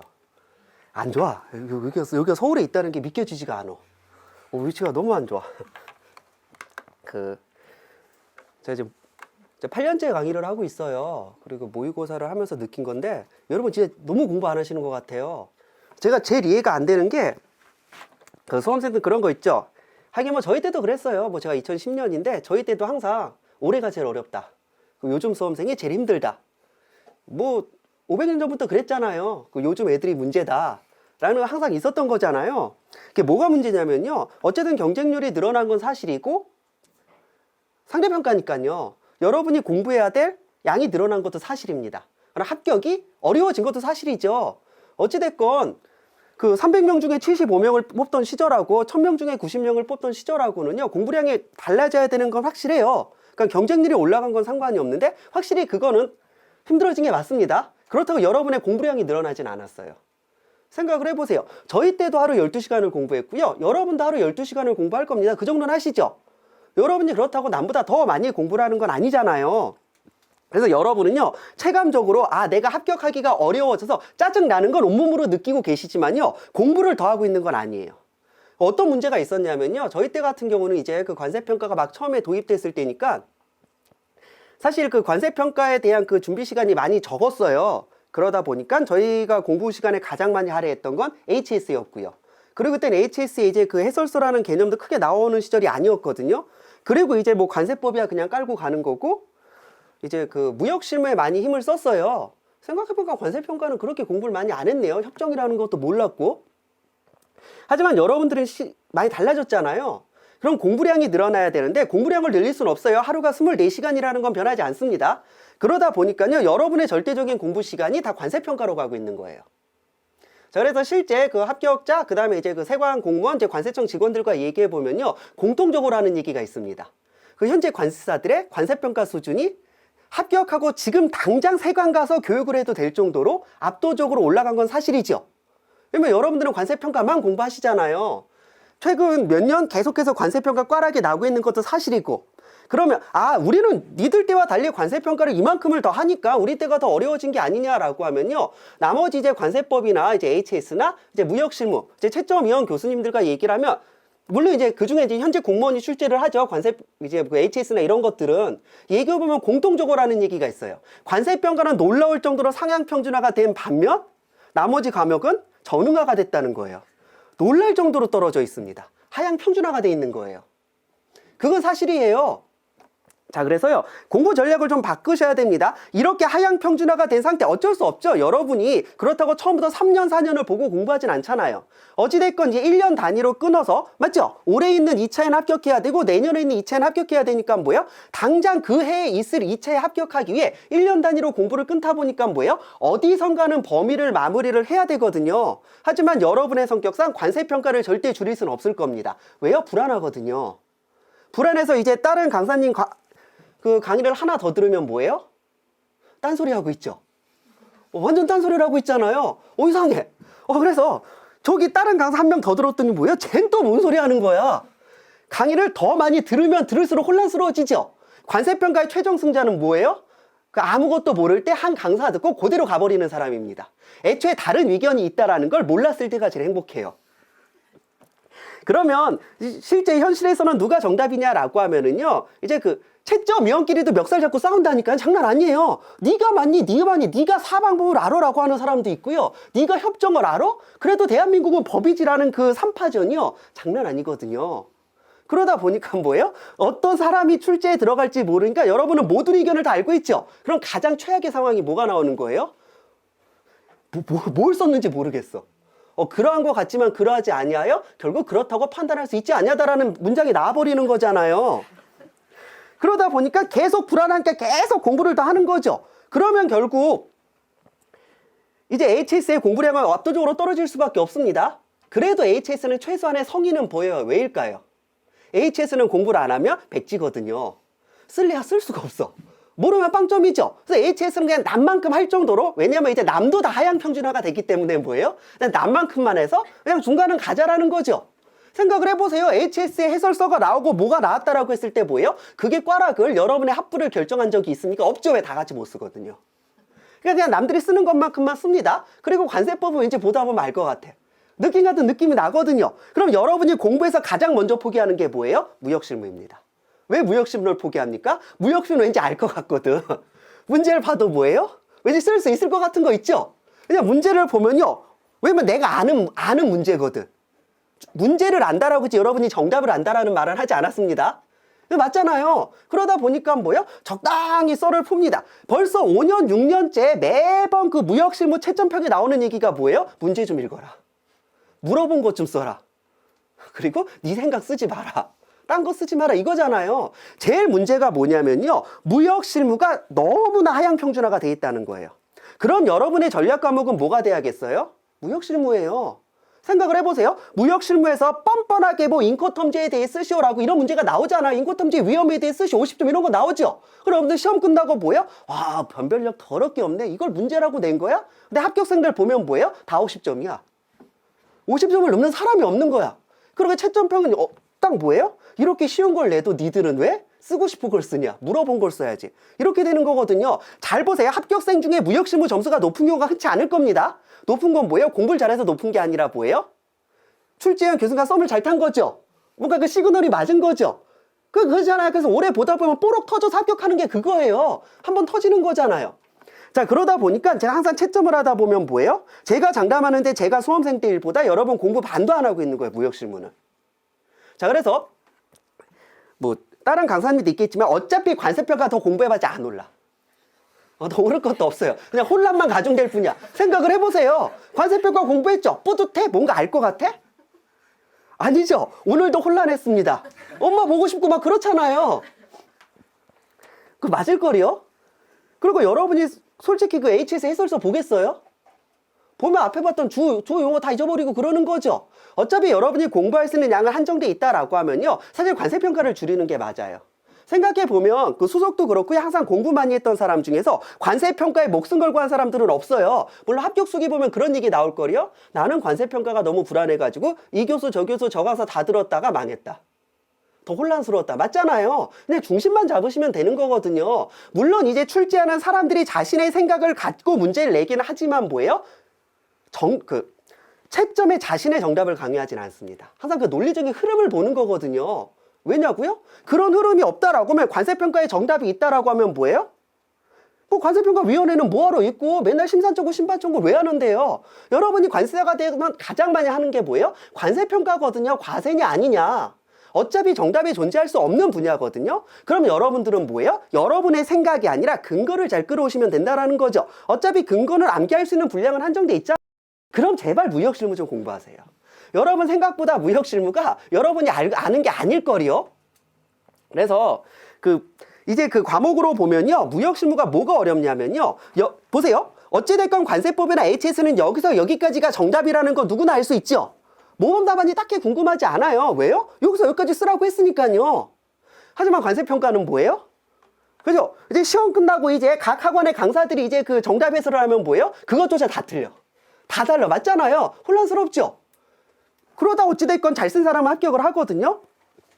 그래서 이 관세평가는 판단의 문제잖아요. 무역실무는 응용의 영역입니다. 자, 그러다 보니까 뭐예요? 여기서 여기까지 정답이라는 그것도 존재하지 않고요.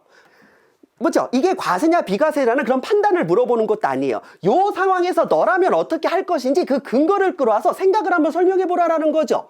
그런 유형의 문제가 이제 대부분 출제되고 있잖아요.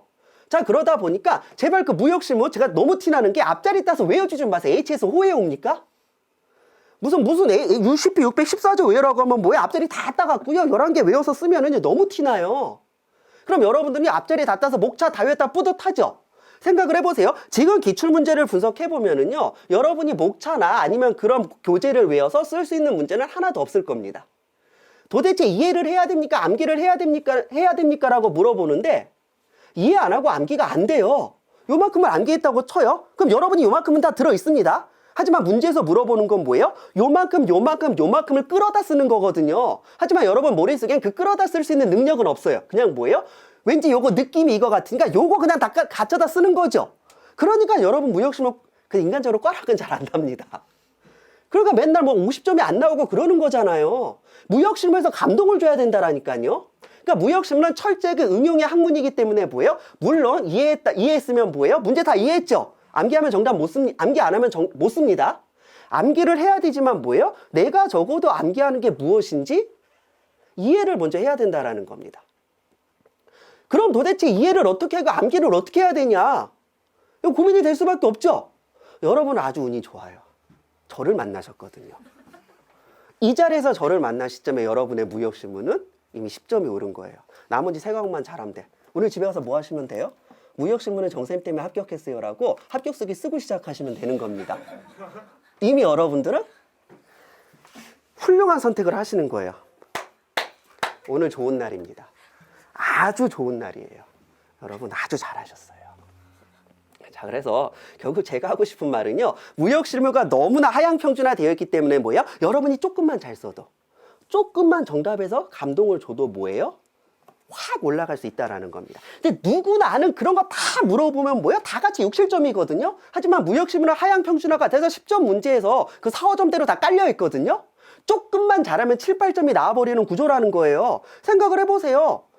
관세평가에서, 관세법에서 저 HS 점수를 어떻게 더 올리실 건데요? 왜요? 사람의 지능이라는 게 대부분 비슷하기 때문에 뭐예요? 다 그만큼만 공부하거든요. 그러니까 특히 암기에서 승부가 나는 부분들은요, 기본적으로 인간의 능력은 비슷하기 때문에 물론 주변에 더럽게 잘해오는 나쁜 놈들 있죠. 걔들은 어차피 여러분 얘기하는 거 아니에요. 여러분은 그 사람들 신경 쓰지 마세요. 여러분은 스스로를 과대평가하시면 안 돼요. 남이 못 외우는 건 쟤도 못 외우거든요. 나도 못 외우는 거죠. 그럼 어디서 승부를 하시면 돼요? 내가 못 외우는 게 아니라, 제가 못 외우는 게 아니라 남들이 공부 안 하는 무역 실무에서 승부를 내시라는 겁니다. 여러분이 생각하는 것보다 무역 실무가 훨씬 더 점수가 낮게 나온다는 게 기본적으로 팩트이고요. 물론 무역 실무가 고통스러운 게 있습니다. 공부했죠? 뭘 공부했는지 모르겠어. 맨날 FOB 보고 있고 CFR 보고 있고 CIF 보고 있고, 맞죠? 맨날 그런 것만 보고 있어서 내가 공부를 한 건가? 뭐냐면요, 계속 아는 것 같은데 보니까 또 아는 것 같죠? 그게 문제라는 거예요. 아는 것 같으니까 뭐예요? 머릿속에 집어넣지 않는다는 겁니다. 자꾸 눈으로만 본다라는 거잖아요. 항상 무역실무는 생각을 좀 하시라는 겁니다. 생각을 해서 그 무역실무에서 최소한 여러분들 그 10점은 끌어올릴 수가 있어요. 왜요? 관세평가가 들어오고 나서 무역실무의 평균이 10점 떨어졌거든요. 정확하게. 딱 그 정도가 떨어졌습니다. 자, 그렇기 때문에 이제 무역실무를 조금만 더 신경 써주셔서 마지막이잖아요. 분명 앞에서 다 뭐라고 갔어요? 응대는 여러분 관세평가 준비하셔야 돼요. 막 이러고 갔죠? 관세평가가 승부입니다. 그럼 최고원 관세사는 뭐라고 갔어요? HS가 최고야. 여러분 HS 너무 공부 안 하는 것 같아. 그럼 이거 명호 쓰면 뭐라고 갔겠어요? 관세사가 관세법을 몰라. 관세법을 다 이러고 갔겠죠? 보세요. 딱 들어보면 여러분 딱 감으로 딱 선택을 하세요. 제가 말하는 게 설득력 있지 않아요? 지금 제 말을 들어보니까 뭐예요? 아, 앞에 세 강사는 약을 판 거고 저는 진실을 얘기하는 거구나. 맞잖아요. 뭐 온몸으로 느껴지죠. 막 진정성이 느껴지지 않아요? 그 진정성이라는 게 사실 굉장히 중요한 거거든요. 자, 그래서 제 말 믿고요. 집에 가서 무역실무 공부 좀 하세요. 그리고 또 하나. 제발 대외 외화는 일찍 좀 시작하세요. 그 서브 과목 아니거든요. 20점짜리가 무슨 서브 과목이에요. 하나의 과목인 거죠. 자, 그래서 기본적으로요, 어차피 대회 외환 뒤로 미루기 시작하면 계속 밀리니까요, 요즘은 트렌드가 점점 빨라지고 있네. 그래서 여름에는 끝내주시는 게 좋아요. 어차피 여름에 다 해봤자 못 외우거든요. 하지만 여러분이 대무역법과 외국환 거래법을 여름에 끝내두면 어떤 기분이냐면요, 뭔가 암기된 건 하나도 없고 어차피 문제 내봤자 못 쓰겠지만 뭐예요? 뿌듯해. 끝냈다는 뿌듯함 있죠? 자, 그러니까 뭐예요? 이제 나중에 이제 무역 실무하고 나중에 다시 이게 복귀했을 때 뭐예요? 기억이 다 날 것 같은 그런 기분 있잖아요. 그게 굉장히 중요한 거거든요. 여러분이 대무역법, 외국환 거래법을 앞에서 계속 치인다고 뒤로 미루면 뭐예요? 계속 불안한 상태로 갈 수밖에 없다라는 거예요. 이렇게 대무역법 너무 이게 벅찬데? 일단 무역 실무 좀 더 해볼까? 그러다 여러분 뭐 하고 있어요? 관세평가하고 있는 거야. HS 외우고. 자, 그래서 HS와 관세평가라는 그런 학문이 정말 어렵다는 걸 느끼기 전에, 어차피 HS는 바로 암기 시작 안 하죠. 여러분이 관세평가가 정말 과목이 더럽구나라고 느끼는 건 어차피 가을이나 겨울쯤일 거거든요. 그 전까지는 할만해요. 1방법부터 6방법 6개밖에 없잖아요. 그러니까 이거 좀 할만한데? 라고 느끼고, HS는 이건 좀 암기를 해야 되는 거니까 뒤에 가서 잘해야겠지라고 마음 먹어서 아직 마음이 좀 편안할 때 대무역법, 외국환 거래법을 끝내두시라는 거예요. 실제 그 유예생만 봐도요, 대외환을 이 시점까지 안 하는 경우가 있어요. 제가 어떻게 하는지 아세요? 제 강의 최고 매출이 4월에 나오거든요. 그게 뭐겠어요? 시작하는 거야. 그럼 생각을 해보세요. 그럼 올해 시험을 안 보는 사람이 올해 강의를 들을까요? 어차피 2달 후면 개정되는데? 맞잖아요. 뭐겠어요? 이제라도 들어야 된다라는 거죠. 그러니까 처음에는 뭐예요? 야, 고시까지 다 해야 되지라고 하다가 뭐예요? 범0, 시행령까지는 하자라고 하다가 뭐예요? 법만 걸려라. 그러다 뭐예요? 일단 문제 10개만 찍어주세요. 이렇게 되는 거잖아요. 계속 미루다 보면 뭐예요? 절대 못 끝내거든요. 자, 그래서 항상 그 일의 우선순위는 뭐예요? 끝낼 수 있는 것부터 끝내는 겁니다. 중요한 것부터 끝내는 게 아니라 끝낼 수 있는 것부터 끝내는 게 포인트거든요. 자, 그러다 보니까 뭐예요? 대외 외화는 반드시 먼저 끝나 있어야 돼요. 어차피 정리가 안 된다고 할지라도 뭐예요? 최소 이런 느낌이구라는 걸 알고 있어야 뭐예요? 막연한 불안감이 없어집니다. 그러면 대외무역법 10점, 외국환거래법 10점. 그럼 어차피 서브 과목 서브 과목이라고 해서 10점씩이죠. 그럼 환급특례법은요? 환급특례법도 지금 할 거예요? 정신 나갔습니까? 그걸 왜 지금 해요? 똑같은 서브 과목인데 어떤 차이가 있어요? 환급특례법은요? 분량이 많이 작잖아요. 저 미쳤나 봐. 남의 강사 다 욕해. 맞잖아요. 사실 환급특례법은 뒤에 가서 해도 되는 거죠. 원래 그런 과목이잖아요. 자, 그러면 여러분 오늘 좋은 날입니다. 집에 가서 뭐부터 해야 되는 거예요? 대무역법, 외국환거래법. 그거 끝내면 뭐 하셔야 돼요? 무역신문.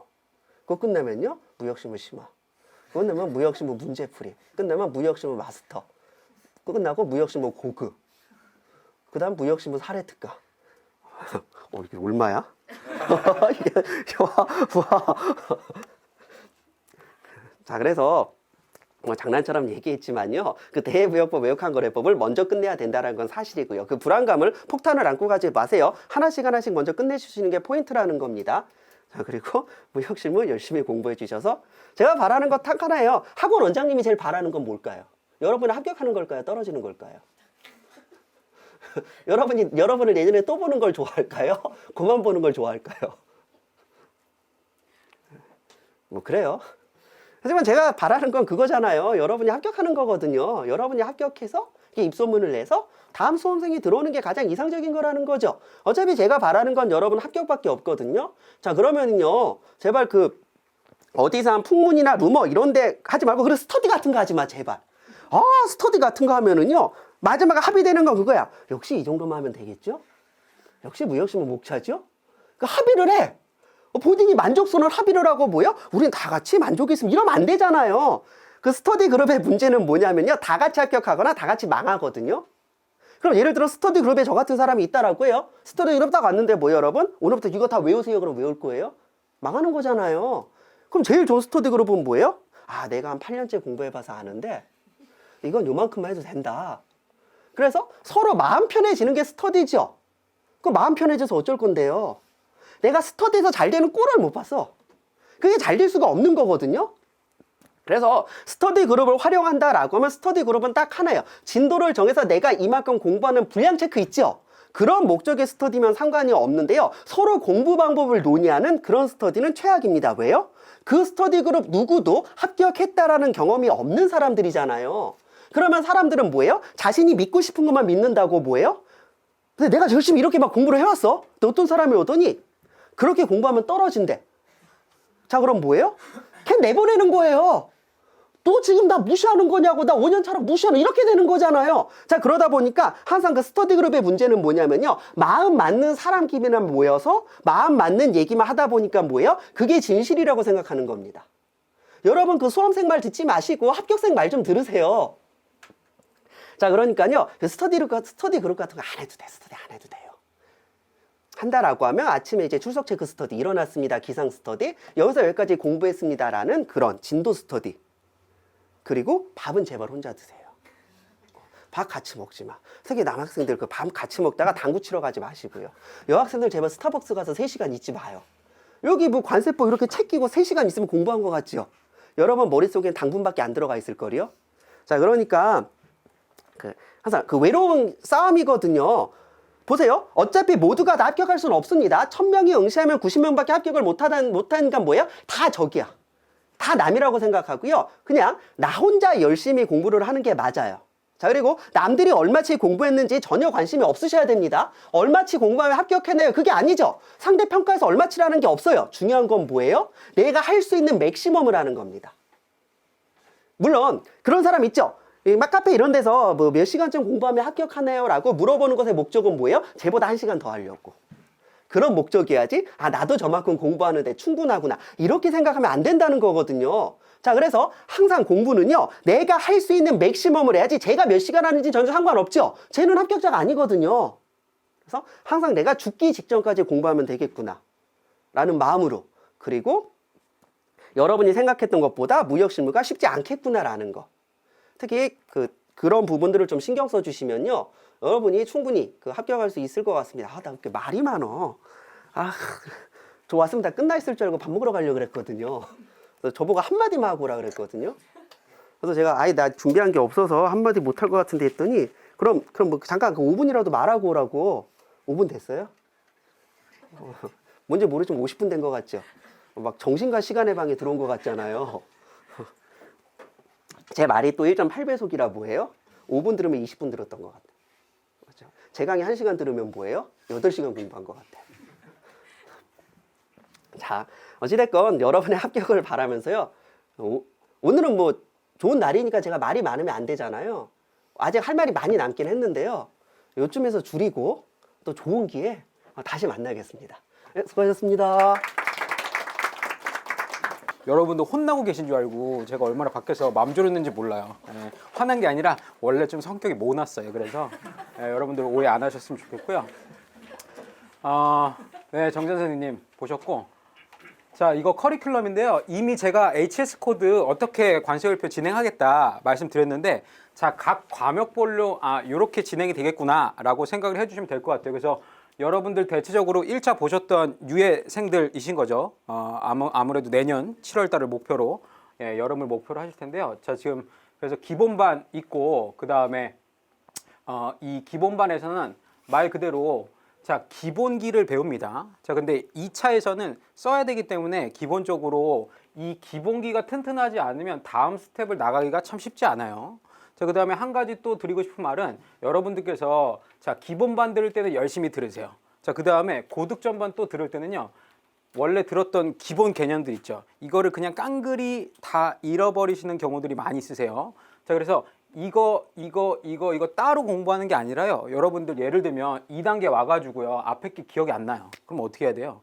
다시 돌아가는 겁니다. 다시 돌아가는 거예요. 그래서 다시 한번 기본기도 가다듬고, 그 다음에 여러분들께서 들으셨던 심화 내용들도 한번 체크를 해 두셔야 됩니다. 자, 그리고 나서 이 출조답이라고 하는 과정이 여러분들 쓰는 시험이기 때문에 여러분들 작성하는 연습인데요. 일반적으로 여러분들 그 모의고사 보시면 모범 답안들을 다 받으십니다. 어떤 학원이든지 간에. 왜냐면 모범 답안을 받으셔야지 채점의 기준을 여러분들께서 아실 수 있단 말이에요. 근데 가끔가다 보면 이거는 누구도 쓸 수 없어요. 제가 봤을 때는 그 문제 출제하신 그분도 이 시간 안에 이 분량을 쓸 수가 없어요. 그런 것들 여러분들 드리는 건 그건 약 올리는 겁니다. 그렇죠? 물론 이상적이고 좋은 건 알겠어요. 근데 현실적으로 여러분들께서 구현할 수가 없는 답안들은 여러분들 약 올리는 거잖아요. 그래서 최대한 저희 웰페이스 같은 경우에는 여러분들 그 시간 안에 작성 가능한 답안을 드리려고 합니다. 그러려면 무슨 고민을 사실 여러분들께서 먼저 하셨어야 돼요. 우선순위에 대해서 고민을 했었어야 되겠죠. 왜냐면 시간 한정돼 있죠. 지면 한정돼 있죠. 자, 그렇기 때문에 더 중요한 걸 여러분들께서 더 많이 쓰셔야지 당연히 그에 합당하는 배점이 부여될 겁니다. 이게 지극히 합리적인 거잖아요. 자, 여러분들 실제 시험장 가셔서 채점하시는 그 분들 계시죠? 그분들도 이 기준에 의해서 여러분들께서 어떻게 답안을 구성하셨는지에 따라서 배점을 하십니다. 그래서 이 훈련을 왜 이때 하냐면 여러분들 이렇게 생각할 수 있어요. 그냥 기본반 듣고 뭐 심화반 정도 들은 다음에 그 다음에 연습 하나도 안 하고 있다가 이때 가가지고 내가 암기가 됐으니까 바로 쓸 수 있겠지 라고 했을 때는 사실 좀 늦습니다. 많이 늦습니다. 그리고 제가 실제로 채점을 해보면요, 일단 1월달 시작할 때 일단 상위권 안에 들어가는 분들이 있어요.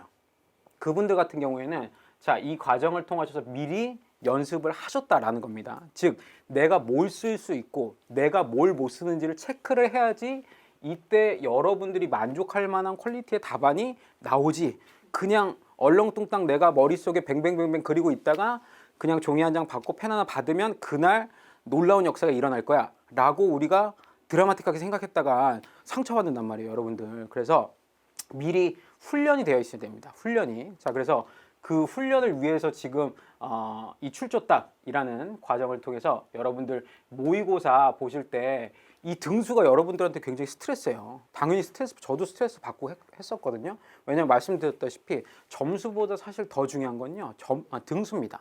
즉 내가 어디에 위치하고 있는지가 사실 더 중요하단 말이에요. 그래서 이때 1월 달에 그 상위권 안에 들어오시는 분들이 생각보다 변동이 쉽지가 않아요. 그러니까 이미 강호들이 돼 있는 거예요, 그분들은. 강화들이 돼 있으면 잘 안 져요. 그다음부터. 왜냐면 어떻게 배점 맞는지를 아니까. 그분들 같은 경우에 뭐가 더 중요한지 알고 있으니까. 그래서 자, 요렇게 유해생 분들 같은 경우에는 요 커리큘럼으로 진행이 되고요. 그다음에 혹시라도 같이 준비하시는 분들이 계실 수도 있을 것 같은데 결국에 동차를 내년 7월 달을 목표로 하신다는 건 1차도 준비해야 되고 2차도 준비를 해야 됩니다. 그렇죠? 자, 근데 물리적으로 1차도 100% 완벽하게 잡고 2차도 완벽하게 잡는 게 현실적으로 좀 가능할까요? 그게 사실은 쉽지가 않을 겁니다. 그래서 제가 봤을 때는 이제 4월달, 5월달, 6월달, 7월달, 8월달, 9월달, 10월달까지는 여러분들 2차에 조금 더 초점을 맞추십니다. 둘 다 병행을 하셔도 되고요. 사실은 병행을 안 하셔도 됩니다. 나는 2차에 올인하겠어 라고 선택하셔도 됩니다. 자, 근데 11월달, 12월달 정도 되면 1차를 이제 준비를 하셔야 되겠죠. 당연히. 자, 가장 워스트 시나리오는 뭐예요? 1차, 2차 같이 준비했을 때 1차에서 미끄러져 버리면 그것보다 슬픈 게 없잖아요. 우리가 이제까지 2차 준비했던 거 1차 준비했던 할 때 들였던 시간이 사실은 다들 안쓰러워진단 말이에요. 그렇기 때문에 여러분들 11월 달 정도 되시면 이제 1차로 다시 준비하셔서 내가 1차 중에서 1차 중에 사실 핵심은 회계잖아요. 내가 회계에 대해서 어느 정도 캐파가 되는지 그거에 따라서 조금 늦게 1차를 다시 시작하실 수도 있는 거고, 그 다음에 내가 회계에 대해서 전혀 문외한이다 라고 하시면 사실 이것보다 더 빨리 1차에 올인한 모드 전환을 하셔야 된다라는 겁니다. 자, 그래서 동차를 하시는 분들 같은 경우에는 자, 지금과 같은 경우에는 벌써 1차에 올인하기에는 시간이 너무 아까워요. 그러기엔 시간이 많습니다. 그래서 1차, 2차를 좀 같이 병행하시다가 이제 날씨가 조금 쌀쌀해지면 그때 다시 1차에 올인하시는 방법 쓰시는 게 가장 베스트입니다. 자, 그래서 커리큘럼 설명을 드렸고, 그 다음에 지금 보시면 2차 기본 과정 일정만 좀 간략하게 설명을 드리도록 하겠습니다. 지금 보시면 4월 25일 이때 그 이명호 관사님 관세법이 가장 먼저 시작을 하고요. 이걸 왜 정해놨냐면요. 여러분들 그 온라인으로 주로 들으실 테지만 오프라인 그 수강하시고 싶으시다 이렇게 의사 표현을 하신 분들이 꽤 계세요. 그래서 신청을 하시면 여러분들 온라인으로도 들으실 수 있고 오프라인으로도 들으실 수 있어요. 근데 저는 확실히 옛날 사람이라서 그런지 온라인으로 들으면 좀 집중이 잘 안 되더라고요. 그래서 저도 오프라인 좋아했었던 케이스인데, 만약에 여러분들께서 오프라인으로 강의를 듣고 싶으시다 라고 하시면 미리 학원에 말씀하시고, 그러면 여러분들 충분히 오프라인 들으실 수 있으니까요. 잘 활용하시는 것도 방법입니다. 그 다음에 다들 지금 일정이 정해져 있습니다. 지금 목요일, 그 다음에 저 같은 경우에는 뭐 4월 30 이날이 화요일인데요. 이날만 화요일 날 하고 저는 토요일 날 강의를 하고요. 그 다음에 다른 분들은 뭐 일요일, 그 다음 월요일 다 이렇게 가급적이면 한 번에 오셨을 때 한 5시간, 6시간 정도 강의를 쭉 들으시는 게 여러분한테도 효과적이고 강의하는 저희들한테 좋을 것 같아서 이런 식으로 커리큘럼을 짰으니까요. 혹시 오프라인에 대해서 좀 관심이 있다 라고 하시면 학원 측에 말씀을 해 주시면 됩니다. 자, 그래서 사실 이게 좀 더 여러분들한테 현실적인 고민이 아닐까 싶습니다. 사실 저희 웰페이스가 지금 당장 크냐라고 여쭤보신다면 제가 자신 있게 말씀드릴 수는 없지만, 그래도 비교할 만한 건 여러분들 이 학원에 취업하는 게 아니죠. 여러분들 생각을 조금 달리 하셔야 됩니다. 대기업보다는 뭐 중소기업, 뭐 대기업 비교해 봤을 때는 대기업이 좀 더 좋을 수는 있어요. 그건 여러분들이 취업하는 취업생일 때 하는 거고, 여러분들께서 학원을 선택하실 때는 내가 이 학원으로부터 뭘 얻어갈 건가, 이걸 고민하시는 게 더 중요하잖아요. 그래서 만족도라든지 여러 가지 측면에서도 우리 학원이 여러 가지 장점도 있고요. 그 다음에 뭐 여기 나와 있는 것들은 나중에 읽어보시면 될 것 같고, 그 다음에 큰 학원 같은 경우에는 이런 경우들이 있을 수 있어요. 하도 학원이 크니까 여러분들께서 가시면 불특정 다수가 돼버리는 경우가 많습니다. 자, 근데 저희 학원 같은 경우에는 특정한 소수가 될 수가 있으니까요. 그런 것들도 여러분들께서 얼마나 케어받을 수 있는지 현실적으로 좀 생각을 해 보시는 것도 중요합니다. 선택에 있어서요. 자, 그래서 이거 제가 봐도 못 읽겠어요. 저는 못 읽겠으니까 여러분들이 눈으로 보시고 마치 그 수련의 마지막 날 캠프파이어 하면서 그 촛불 하나 들고서 엄마 생각해 이렇게 눈물 짜내는 것 같아서 제가 이거는 뭐 안 읽을게요. 근데 아무튼 포기하지 마십시오. 그러면 반드시 좋은 결과가 나오니까요. 여러분들 학원 선택도 그렇고요. 여러 가지 교재도 그렇고요. 선택 잘 하셔가지고 나중에 뵐 때는 진짜 필드에서 볼 수 있게 됐으면 좋겠습니다. 긴 시간 동안 고생 많으셨고요. 질문은 여러분들 카메라 있으면 쑥스럽잖아요. 그러니까 지금 뒤쪽에 여러분들 질문 받으려고 강사님들이 기다리고 계세요. 그래서 혹시 개인적으로 궁금한 거 있으시면 가셔가지고 물어보시면 됩니다. 아셨죠? 네, 그러면 마치도록 하겠습니다. 고생 많으셨습니다.